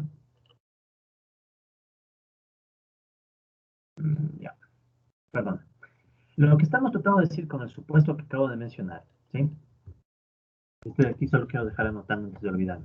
Ya, este va a ser durante el periodo de cobertura. Ya, entonces dejemos que estirar la lámina un poco. Ya, perdón. Solo era para dejar anotando ese detalle. Ya. Entonces, ¿qué estamos diciendo? Vamos a decir que durante el periodo de cobertura, ¿sí? Durante el periodo de cobertura, a ver, quiero mi láser. Ya. Durante el periodo de cobertura, los compromisos de pago son una fracción menor que los ingresos, por eso es que alfa está entre 0 y 1. ¿Ya? O sea, este es lo que antes era todo el periodo de cobertura. ¿Se acuerdan que antes toditos los compromisos de pago eran más pequeños que los ingresos? ¿Ya? Ahora solo tenemos eso en el periodo de cobertura. En cambio, ¿qué vamos a tener cuando estemos entre t igual 1, 2 hasta m? O sea, en el periodo especulativo. En el periodo especulativo vamos a tener que PST es igual a un alfa 2 a QT. Alfa 2 no estaba antes, ¿sí? Entonces ahora hemos puesto alfa 2 y vamos a suponer que alfa 2 es mayor que 1. ¿Qué significa esto? Que en el periodo especulativo el compromiso de pago es más grande que el ingreso. ¿Sí? Por eso es que alfa 2 es mayor a 1. O sea, si el ingreso es 100 y alfa 2 es 2, me va a quedar que el compromiso de pago es 200, o sea, el doble. ¿Ya? Entonces, alfa 2 ahora me dice cuántas veces es superior el compromiso de pago versus el flujo de ingresos. ¿Ok? Entonces, no confundir, por favor. El periodo de cobertura es con un alfa 1 que es fracción entre 0 y 1. ¿Sí? Entonces, por tanto, el compromiso de pago es menor a los ingresos. En cambio, en el periodo especulativo, el compromiso de pago es mayor a los ingresos. Por eso es que alfa 2 es mayor a 1. ¿Ya? Entonces, cuando ustedes tienen estas condiciones, pueden obtener una ecuación de valor presente un poquito más complicada que la anterior, ¿no? Entonces les va a quedar un beta, 1 menos alfa 1, menos alfa 2 menos 1, y estas variables, perdón, y estos sumatorios. De nuevo, estos sumatorios ya los pueden resolver. O sea, esto se va y se busca la fórmula del sumatorio y ya tenemos la respuesta. ¿Ya? Pero nos queda una ecuación muy grande y no vale la pena. Pero de todas maneras, esta sería la ecuación. Entonces ya podemos sacar el valor presente. Muy bien. Entonces igual, vamos a poner números para ver un ejemplo. Entonces aquí ustedes pueden ver un ejemplo de una inversión hecha por una institución especulativa. ¿En donde qué tenemos? Tenemos que los flujos van a ser 100 de nuevo. 100, 100, 100, todos son 100. ¿Ya? Los flujos positivos. Alfa 1 es 0.2. ¿Qué significa? Que desde el periodo 4, bueno, veamos M primero, ¿ya? M es igual a 3. ¿Qué es 3? 3 son los periodos especulativos. Entonces tenemos 3 periodos especulativos y el resto son periodos de cobertura. ¿Ya? ¿Qué pasa en los periodos de cobertura? Bueno, en los periodos de cobertura el compromiso de pago solo es del 20% del flujo. Entonces, si el flujo es 100 y el compromiso de pago es 20%, entonces obvio el compromiso de pago sale 20. Entonces 100, 20, 100, 20, 100, 20. Entonces pueden ver que hay unos cuantos periodos, 7 periodos de cobertura. ¿Ya? Pero al inicio que tenemos 3 periodos especulativos y en los 3 periodos especulativos, ¿qué sucede? Alfa 2 es igual a 1.3. ¿Qué significa? Significa que el compromiso de pago es 30% más alto que el flujo. Si el flujo es 100, entonces el compromiso de pago es 130. Así que está justo entre 120 y 140 en esta gráfica, no sé que está 130. Eso significa 1.3, o sea, 30% más alto. ¿Ya? Entonces, ¿qué tenemos en definitiva? Que una institución especulativa es una institución donde los primeros 3 periodos son especulativos, o sea, son más los compromisos de pago que los ingresos esperados. Pero ¿por qué toleramos eso? Porque esperamos que en el futuro los compromisos de pago bajen y en cambio podemos decir o esperar que los ingresos sean más altos. ¿Ya? Entonces, como que esperamos que los ingresos superen a los costos y compensen lo que nos hemos endeudado al inicio. La pregunta aquí es, ¿el valor presente es positivo o es negativo? A priori no podemos responder. Depende de la tasa de interés. ¿Sí? Es justo lo que dice Minsky. Entonces aquí ustedes pueden ver la gráfica que se obtiene cuando sacamos el valor presente para diferentes tasas de descuento, diferentes tasas de interés, en este ejemplo. Entonces, ¿qué pueden ver? Que al inicio, cuando la tasa de interés es cero, obvio, no hay descuento, entonces obtengo el máximo de ingreso, valor presente. Pero a medida que la tasa de interés va subiendo, noten lo que va pasando. Va cayendo el valor presente y después de 0,5, si no me equivoco, creo que 0,5. Después de 0,5 el valor presente es negativo. O sea, el proyecto genera pérdida, ya no ganancia. Entonces, ¿qué sucede? Que si la tasa de interés sube demasiado, ¿sí? Si la tasa de interés sube demasiado, el proyecto ya no es rentable. O sea, aunque no parezca, según la tasa de interés, estos flujos que están aquí del periodo de cobertura tal vez no sean suficientes para compensar los costos del inicio. ¿Sí? Y esta es la genialidad de Minsky. Darse cuenta de algo tan obvio como que si la tasa de interés cambia en el tiempo, el valor presente puede alterarse hasta el punto de que una inversión que al inicio parece rentable, después no sea rentable. Ahora alguien dirá, bueno, 50% de tasa de interés. Sí, pero es porque hemos puesto números al azar. Si hubiéramos puesto otros números, tal vez salía distinto. ¿Ok? Pero esa es la característica de la institución especulativa. Entonces, una institución especulativa es una institución en donde a medida que aumenta la tasa de descuento o la tasa de interés, el valor presente puede pasar de positivo a negativo. Entonces puede ser rentable o no rentable dependiendo de la tasa de interés. Y esto, verán, es interesantísimo porque una idea muy parecida está en el trabajo de Piero Sraffa. Algunos recordarán la controversia de los Cambridge, de la que alguna vez hablamos. En la controversia de los Cambridge, que hubo esa pelea por, bueno, ¿qué mismo es el capital? Recuerden que hubo un economista italiano llamado Piero Sraffa que él escribió un libro que se llama Producción de Mercancías por medio de mercancías. Y él es el que supuestamente desbarata la idea del capital, según él. Él usa bastante esta idea de las tasas de interés y el flujo del dinero en el tiempo, pero en otro contexto. Entonces, yo creo que incluso se podría mezclar un poco de Minsky con Sraffa. De hecho, habría que ver si no existe ya. Pero bueno, ya son temas más avanzados. Pero el punto que me interesa es eso, ¿no? Entonces, captar que la especulación en Minsky significa eso. Si sube la tasa de interés, el proyecto que puede ser positivo, valor presente positivo, se vuelve negativo. Pregunta del millón. ¿Invertir o no invertir en este proyecto? Depende. Si tú crees que la tasa de interés va a quedarse baja, inviertes, porque esperas valor presente positivo. Pero si tus expectativas de la tasa de interés son más bien de que van a subir, no inviertes. Ahora, pensemos en lo siguiente. ¿Qué sucedió en la crisis financiera de 2007 al 2009? Las tasas de interés que puso la Reserva Federal eran de casi cero, justamente para motivar la inversión. Es decir, luego de la crisis.com, de la crisis de los 2000, la Reserva Federal en Estados Unidos bajó las tasas de interés durísimo, casi a cero. ¿Se imaginan lo que es eso? Una tasa de interés casi de cero. Como la tasa de interés era casi de cero, aquí se ve clarito. Cuando la tasa de interés es casi cero, todo el mundo se fue a invertir, porque asumía que la tasa de interés iba a ser baja. Pero ¿qué hizo? Invertía en proyectos especulativos. Entonces ya pueden ver aquí un poco la idea de la inestabilidad financiera de Minsky. En etapas buenas, cuando bajas la tasa de interés para motivar la inversión, la gente no solo va a invertir en hedge, o sea, en cobertura, la gente también puede invertir en especulativo. Y el siguiente caso es todavía más jodido, ¿ya? Esto también está en la plantilla de Excel, ¿no? No les voy a volver a poner la plantilla de Excel para que no se dañe la presentación, pero en la plantilla de Excel también está este caso y el que viene. Este es el más poderoso, este es el genial, o sea, de todos los que plantea Minsky, este es el mejor. Las instituciones Ponzi, ¿ya? Se han de haber oído hablar de los esquemas Ponzi. Entonces, dice Minsky, hay un equivalente en los mundos financieros, que son las instituciones de finanzas Ponzi, Ponzi Finance Institutions. ¿Qué es una institución Ponzi, según Minsky? Es una institución financiera especulativa, ¿ya? Es un tipo particular de institución especulativa. Pero fíjense qué tipo de institución. Es una institución especulativa donde todos los periodos, excepto el último, 1, 2, hasta T-1, cumplen que los ingresos son menores a los compromisos de pago. Y hasta los ingresos corrientes son menos que los gastos corrientes. O sea, imaginen la situación. Toditos los periodos, excepto el último, hasta tus costos superan a los ingresos. Todos, excepto el último. O sea, costo mayor al ingreso, costo mayor al ingreso, costo mayor, o sea, toditos, excepto el último. En el último periodo, en cambio, sucede que recibes un alto ingreso, altísimo ingreso, mucho más alto que tu compromiso de pago, y obviamente con eso también cubres los intereses de las deudas. Es decir, este es el caso, si se quiere, más extremo de especulación. Por eso le llaman Ponzi. No solo es especulación, sino que es Ponzi. ¿Por qué? Te la juegas. Gasto más que ingreso en todos los periodos, excepto el último. Y en el último, ¡pum!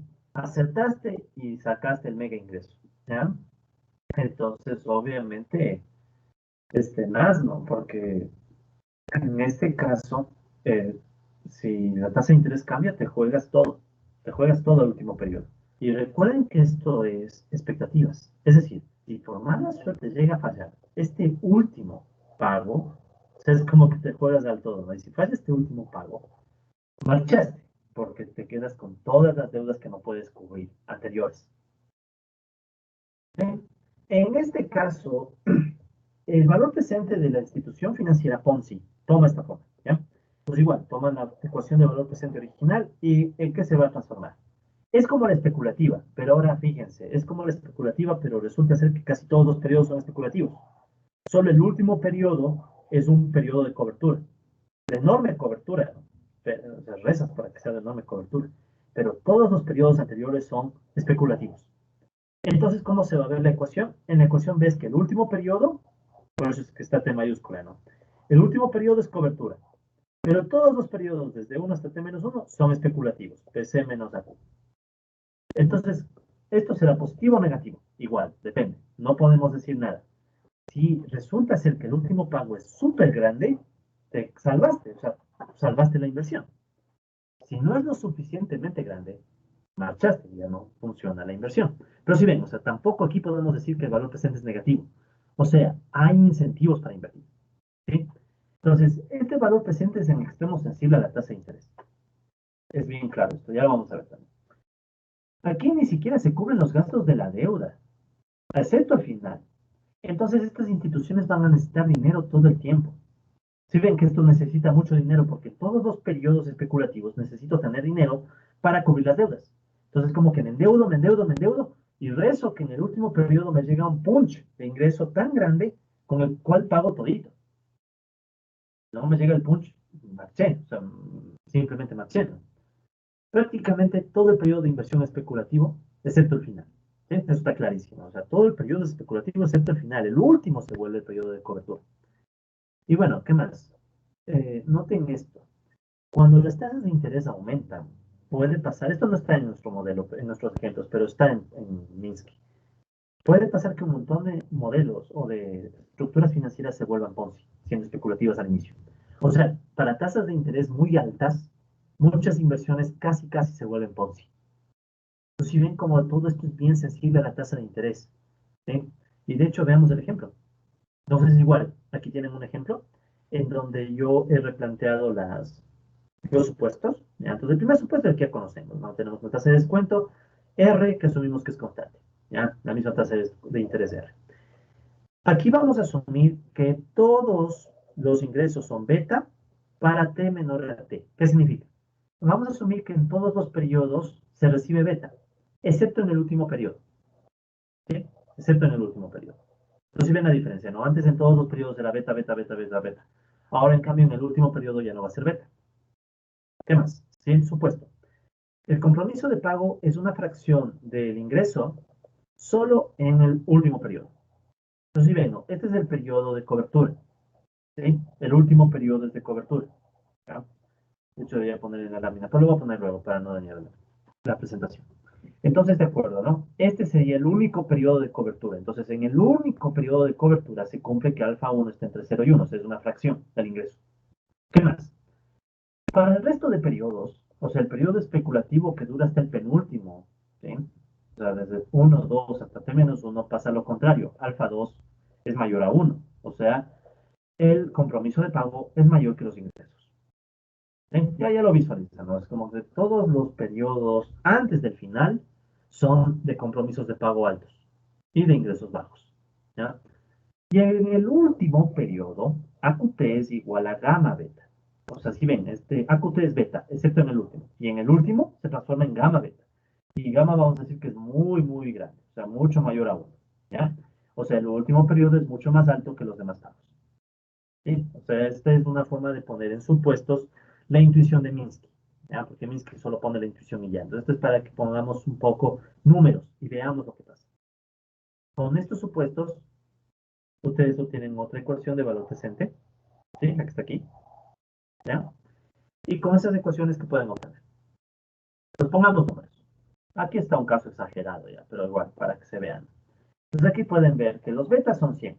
100, los azules, ¿no? 100, 100, 100, 100, 100, 100, 100, 100, 100, ya.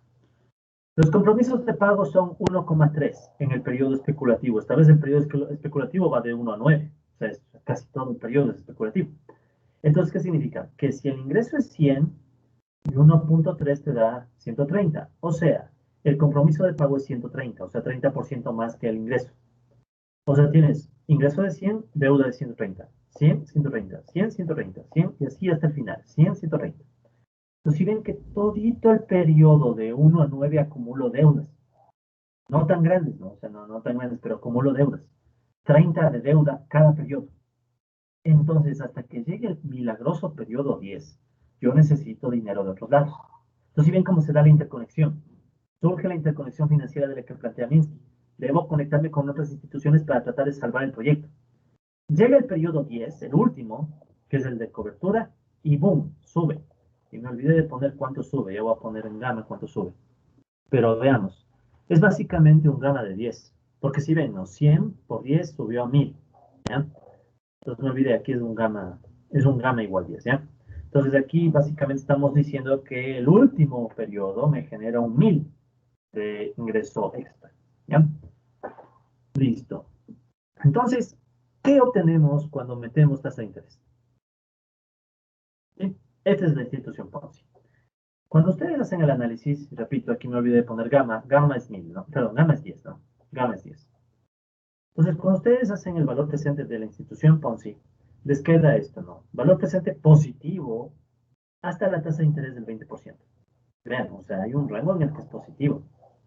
Y luego, todo el resto de casos son negativos. Pues noten esto, un ligero aumento de la tasa de descuento hace que el valor presente en una institución Ponzi se vuelva inmediatamente negativo. Pero también hay que notar que hay un periodo donde es positivo. Es decir, si las tasas de interés en la economía llegan a ser casi cero, hay incentivos para que la gente quiera invertir incluso en instituciones Ponzi. Una institución que si uno ve los flujos dice, yo no voy a invertir en esta barbaridad. Porque vean, o sea, es como apostar a casi la ruleta rusa, esperar que en el periodo 10 me llegue todo. Pero, si a mí no me muestran el flujo, ¿ya? Y solo me muestran un derivado financiero con el valor presente, y me dicen, ve, el valor presente de este proyecto es 500 o 400, con la tasa de interés que está en el mercado. Entonces yo invierto. Así ven, incluso un esquema Ponzi con un único ingreso positivo favorable al final puede ser rentable si la tasa de interés es baja. Y esa es la esencia de la hipótesis de Minsky de la inestabilidad financiera. En buenas épocas las tasas de interés bajan o pueden bajar. Eso motiva la inversión, pero también motiva la inversión especulativa y la inversión Ponzi. ¿Por qué? Porque si los agentes solo están viendo el valor presente, pueden olvidarse de la estructura de pagos. ¿Sí? En un derivado financiero no te muestran la estructura de pagos. En un derivado solo te dicen, ve, el derivado depende del valor presente de esta inversión. Resulta que la inversión ha sido un esquema Ponzi, de este estilo, el estilo Minsky. Pero tú ni sabes, porque solo estás viendo el valor presente. Entonces, ¿qué significa? Significa que hay una enorme posibilidad de crisis. ¿Por qué crisis? A ver, aquí es clarísimo. Si el último periodo falla, que falle un periodo, se jodió toda la inversión. O sea, noten eso, con que falle un periodo, se acabó la inversión. ¿Por qué puede fallar el último periodo? Hay tantas razones. Se muere la persona con la cual estás haciendo el negocio. Resultó ser un fraude. Esta es la típica. Resultó ser un fraude y no, nunca hubo el último pago. O tal vez la economía entró en crisis justo en ese momento, los crisis de ciclos de Goodwin. Resulta que justo caíste en el coronavirus. O sea, tú invertiste en el 2010, esperando que te paguen en el 2020. Y resulta ser que el 2020 cae una pandemia mundial, algo que nunca te imaginaste. Chao, esquema Ponzi. Chao, inversión, crisis financiera. ¿Sí? Entonces, eso es lo que plantea Minsky. Y bueno, Minsky también va a dar otras definiciones. ¿Qué más va a decir Minsky? Una vez que nosotros conocemos estas diferentes instituciones financieras, podemos plantear que existen dos estructuras financieras. ¿Qué son las estructuras financieras? Recuerden, ¿cómo se interconectan? ¿Ya? O sea, ¿cómo se interconectan estas instituciones? Entonces Minsky va a decir, bueno, por un lado hay estructuras financieras robustas. Estas son las estructuras donde los cambios en ACU o en la tasa de interés o en los compromisos de pago no afectan a la capacidad de las instituciones para cumplir obligaciones. ¿Sí? O sea, las estructuras financieras robustas surgen cuando cualquier cambio no te daña la capacidad de pago. A eso se debe, o cuando existe este tipo de estructura, cuando hay mayor peso de las instituciones de cobertura. ¿Sí? Ya con lo que hemos visto es obvio, ¿no? Cuando en la estructura financiera todas las instituciones son de cobertura, entonces lógico es que tengas una estructura robusta. En cambio, pasa lo contrario, ¿sí? Y tienes unas estructuras financieras frágiles cuando hay mayor peso de las instituciones especulativas y Ponzi. Entonces, bien, hay dos tipos. ¿Qué pasa con las instituciones especulativas y Ponzi? Que si cambia a Q, cambia la tasa de interés o cambian los compromisos de pago, te mata. El Ponzi es claro, o sea, si un esquema Ponzi falló a Q final, te mató. O sea, te mató, simplemente te mató porque te lanzaste, jugaste todo, pusiste todos tus recursos del último periodo. Entonces a eso le llama Minsky estructuras financieras frágiles. Sin embargo, la genialidad de Minsky, ¿sí? Está justamente en ver cómo se conectan estas dos estructuras. ¿Ya? Entonces Minsky ahí plantea la hipótesis de la inestabilidad financiera. ¿Cuál es la hipótesis de la inestabilidad financiera? ¿Ya? Entonces, es una hipótesis que Minsky la presenta en dos teoremas entre comillas, ¿no? Porque es bien intuitivo, ¿no? No es una demostración matemática rigurosa, sino es una hipótesis. Entonces, la primera parte de la hipótesis dice lo siguiente. La economía posee diferentes estructuras financieras, unas robustas y otras frágiles. O sea, en toda economía hay las dos estructuras, robustas y frágiles. Robustas, ya sabemos, cuando hay una institución de cobertura que pesa más. Frágiles, cuando las que pesan más son las instituciones especulativas y Ponzi. Pero el segundo teorema es lo más genial. ¿Qué va a decir Minsky? Esto es casi literal lo que él mismo dice. En el curso de una prosperidad prolongada, la economía transitará de relaciones financieras que permitan estabilidad en el sistema, o sea, de estructuras robustas, a relaciones financieras que conducen a la inestabilidad, de estructuras frágiles. O sea, es la propia prosperidad económica la que hace que las estructuras robustas se transformen en frágiles. O sea, no hay que hacer nada, solito, el mismo sistema que inicialmente es robusto se puede volver frágil. ¿Cómo es posible eso? ¿Ya? Y es más, esta estabilidad, o sea, pasamos de una etapa de estabilidad y esta misma etapa crea las condiciones para la etapa de inestabilidad y surge obviamente la crisis financiera. ¿Cómo es posible esto? ¿Sí? ¿Cómo vamos a cerrar la idea? Ahí, por cierto, lo tienen a Minsky, ¿no? ¿Cómo se puede pasar de una etapa a otra? Lo voy a tratar de explicar con mis palabras para resumir un poco. Pensemos que tenemos una situación inicial, ¿ya? Donde todo es cobertura. O sea, el mundo ideal, el mundo perfecto. Todo es cobertura. ¿Ya? Entonces pensemos en esta situación inicial. Todo es cobertura. ¿Cuál es el problema de la cobertura? No te va a dar alto rendimiento. ¿Sí? Porque usualmente las inversiones de cobertura no son riesgosas. Ya saben, ¿no? Que a mayor riesgo, mayor ingreso, etcétera, mayor reconocimiento y ganancia, etcétera. ¿Ya? Entonces, usualmente las instituciones de cobertura no te dan alto ingreso. Entonces, ¿qué pasa? Cuando tú inviertes en una institución de cobertura, ¿sí? No te da alto ingreso, entonces tú empiezas a buscar alternativas donde también invertir. Uno. Dos. Las tasas de interés en buenas épocas pueden ser bajas. ¿Sí? Lo que hizo la Reserva Federal para reactivar la economía. ¿Qué hacen usualmente los bancos centrales para reactivar la economía? Bajan la tasa de interés. Entonces, si bajan la tasa de interés al mínimo, se vuelve rentable la cobertura, obvio, pero más rentable se vuelve también la especulación. Entonces, ¿qué pasa? Que también se cae en especulación, porque resulta que con tasa de interés baja la especulación también es rentable. Y para colmo de males, si la tasa de interés está baja y es una buena época, todos están felices y motivados, hasta se comen el cuento de la institución Ponzi. Y también invierten en Ponzi. Entonces, si ven, la buena época, donde al inicio todo es cobertura, de a poco le deja inconforme a la gente. Dice, está chévere la cobertura, pero no me da tanta ganancia. De repente surge un derivado financiero que te da el doble de ganancia y tú dices, el doble de ganancia. Chévere. Y no sabes ni qué está dentro del derivado financiero. Resulta que dentro del derivado financiero había flujos y había ganancias de instituciones especulativas y Ponzi. Pero como todo va bien, ni cuenta te das, inviertes en el derivado. Entonces, si ven, la misma estabilidad crea las condiciones para que surja la inestabilidad. ¿Sí? Entonces, esta creo que es la genialidad de Minsky. O sea, Minsky dice, esto es un ciclo. De unas etapas de estabilidad financiera pasamos a otras etapas de inestabilidad financiera. ¿Sí? Y bueno, ¿qué es lo que dice el mismo Minsky? En los periodos en los que la economía va bien, funciona bien, dos cuestiones resultan evidentes. Las deudas existentes son válidas fácilmente y las unidades económicas fuertemente endeudadas prosperan. Se paga por apalancarse. Es decir, cuando la situación va bien, te dejan apalancarte, te dejan que te endeudes. Ahí pueden incluso pensar en Akerlof y Roman. En la buena época se deja que todo el mundo se apalanque.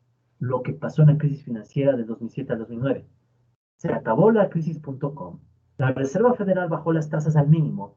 Dejamos que todo el mundo se apalanque, todo el mundo se endeude porque la economía está recuperándose. Y se recupera más rápido incluso. Y recuerden que es apalancarse. En el caso de la crisis financiera significó que por cada dólar de capital propio, los bancos de inversión llegaban a tener 33 dólares de deuda. O sea, imagínate, o sea, ellos ponían un dólar y recibían 33 de deuda. O sea, Akerlof y Romer por todo lado. Pero aparte de eso, también viene esta idea de que se puede invertir en Ponzi, se puede invertir en especulación, porque los derivados financieros, recuerdan, eran tan complicados que nadie sabía ni cómo funcionan. Después de esto, parece que los márgenes de seguridad construidos para las estructuras de deuda son muy grandes. Entonces, en el inicio todo el mundo se confía. Todo es seguro, no va a pasar nada, todo va bien.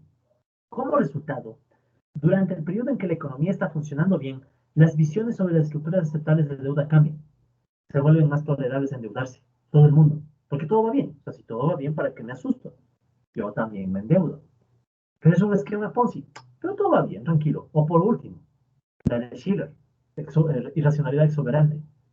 No va a ir bien, pero yo voy a salirme justo a tiempo. O sea, yo hago un esquema Ponzi y lo vendo con derivado financiero. O sea, si ven que está esa variante, yo puedo crear un esquema Ponzi y lo vendo como derivado financiero. Y con eso, para colmo de males, ni siquiera pago yo el problema. Paga otro. Entonces, en las negociaciones que ocurren entre bancos, bancos de inversión, empresarios, los montos aceptables de endeudamiento para financiar los diferentes tipos de actividades se incrementan. Todo el mundo se endeuda, pero no se endeuda en producción de valor real. Se endeudan en el capital ficticio. O sea, tienes una montaña de capital ficticio. Este incremento en el peso del financiamiento crediticio hace que suban los precios de mercado de los activos de capital y que aumente la inversión. Cuando esto continúa, la economía se transforma en una economía explosiva. Entonces, Minsky, sin haber hecho un modelo, sí, porque él dejó intuiciones, no hizo un modelo, si no estaría presentándoles el modelo de Minsky, pero él dejó estas intuiciones y me parecen geniales. O sea, Minsky en esencia te está diciendo como que nos tranquilizamos en cierta época, pero de esa calma caemos en una tempestad que nos generó la misma calma. Tenaz, ¿no? Y bueno, ahí surge el ciclo de crédito de Minsky. Entonces, Minsky se le suele interpretar como un analista de ciclos. Entonces, tenemos una buena etapa, inicias, viene el boom del crédito, y luego viene un pico y después, ¡boom!, revientas. ¿Sí? Al inicio estamos en cobertura, luego te vuelves especulativo, luego te vuelves Ponzi, y luego revientas, porque Ponzi ya es insostenible. Y ¡pum!, cae el crédito. Justo una burbuja financiera. Y la burbuja financiera tiene un efecto sobre la economía. Y ahí surge lo que se suele llamar momento Minsky. ¿Qué es el momento Minsky? Es un momento en donde se da un repentino y drástico colapso de los valores financieros. Y con eso se cierra una etapa de la expansión dentro de un ciclo de crédito y hasta en el ciclo de la economía. Entonces, si pueden vernos, los dos ciclos van atados. ¿Cuál será el ciclo de la economía? Puede ser Goodwin. Resulta ser, colegas, que hoy en la actualidad hay un montón de trabajos sobre Minsky, sobre crisis financieras, y uno de esos trabajos es justamente juntar Minsky con modelos de tipo Goodwin. Goodwin, ¿se acuerdan de Goodwin? Modelo de ciclos, presa depredador, ganancia capitalista, ganancia de salario de los trabajadores y el ejército de reserva. O sea, es posible construir modelos que comparen las intuiciones de Minsky con los ciclos de Goodwin. O sea, tendrías ciclos financieros y ciclo por lucha de clases. Y de hecho, como les digo, aquí hay un trabajo de esos. En el Cambridge Journal of Economics, en el 2016, Stockhammer y Mitchell, Stockhammer, un autor importante de la corriente heterodoxa, plantean un modelo que combina un poco de Minsky y Goodwin. Ya se acuerdan de Goodwin, ¿no? Y Minsky. O sea, son modelos súper complicados. O sea, colegas, la historia no termina aquí. La historia continúa. Hay muchos modelos más. Y este sería el interesante de estudiar. Por desgracia, como bien saben, este tipo de trabajos queda para una próxima oportunidad. Con esto, colegas, cerramos nuestro estudio de los ciclos, las crisis en general, y en nuestra última sesión vamos a abordar la cuestión de, bueno, qué hacer, qué hacer como respuesta al capitalismo. O sea, ya sabemos que el capitalismo está lleno de crisis. ¿Qué alternativas podemos imaginar? ¿Sí? Pues en la última sesión vamos a imaginar un poco, vamos a pensar e imaginarnos un poco las alternativas al capitalismo. Sin embargo, el camino, como pueden ver, está largo, ¿no? O sea, en una próxima oportunidad, ojalá se permita, podamos hablar de más modelos para entender cómo el capitalismo, o sea, imaginen un capitalismo tan complicado, donde hay ciclos Minsky de finanzas y ciclos Goodwin de lucha de clases. O sea, colegas, esta historia algún rato continuará. ¿Ok? Entonces, con todo lo dicho, damos por concluido el video de hoy.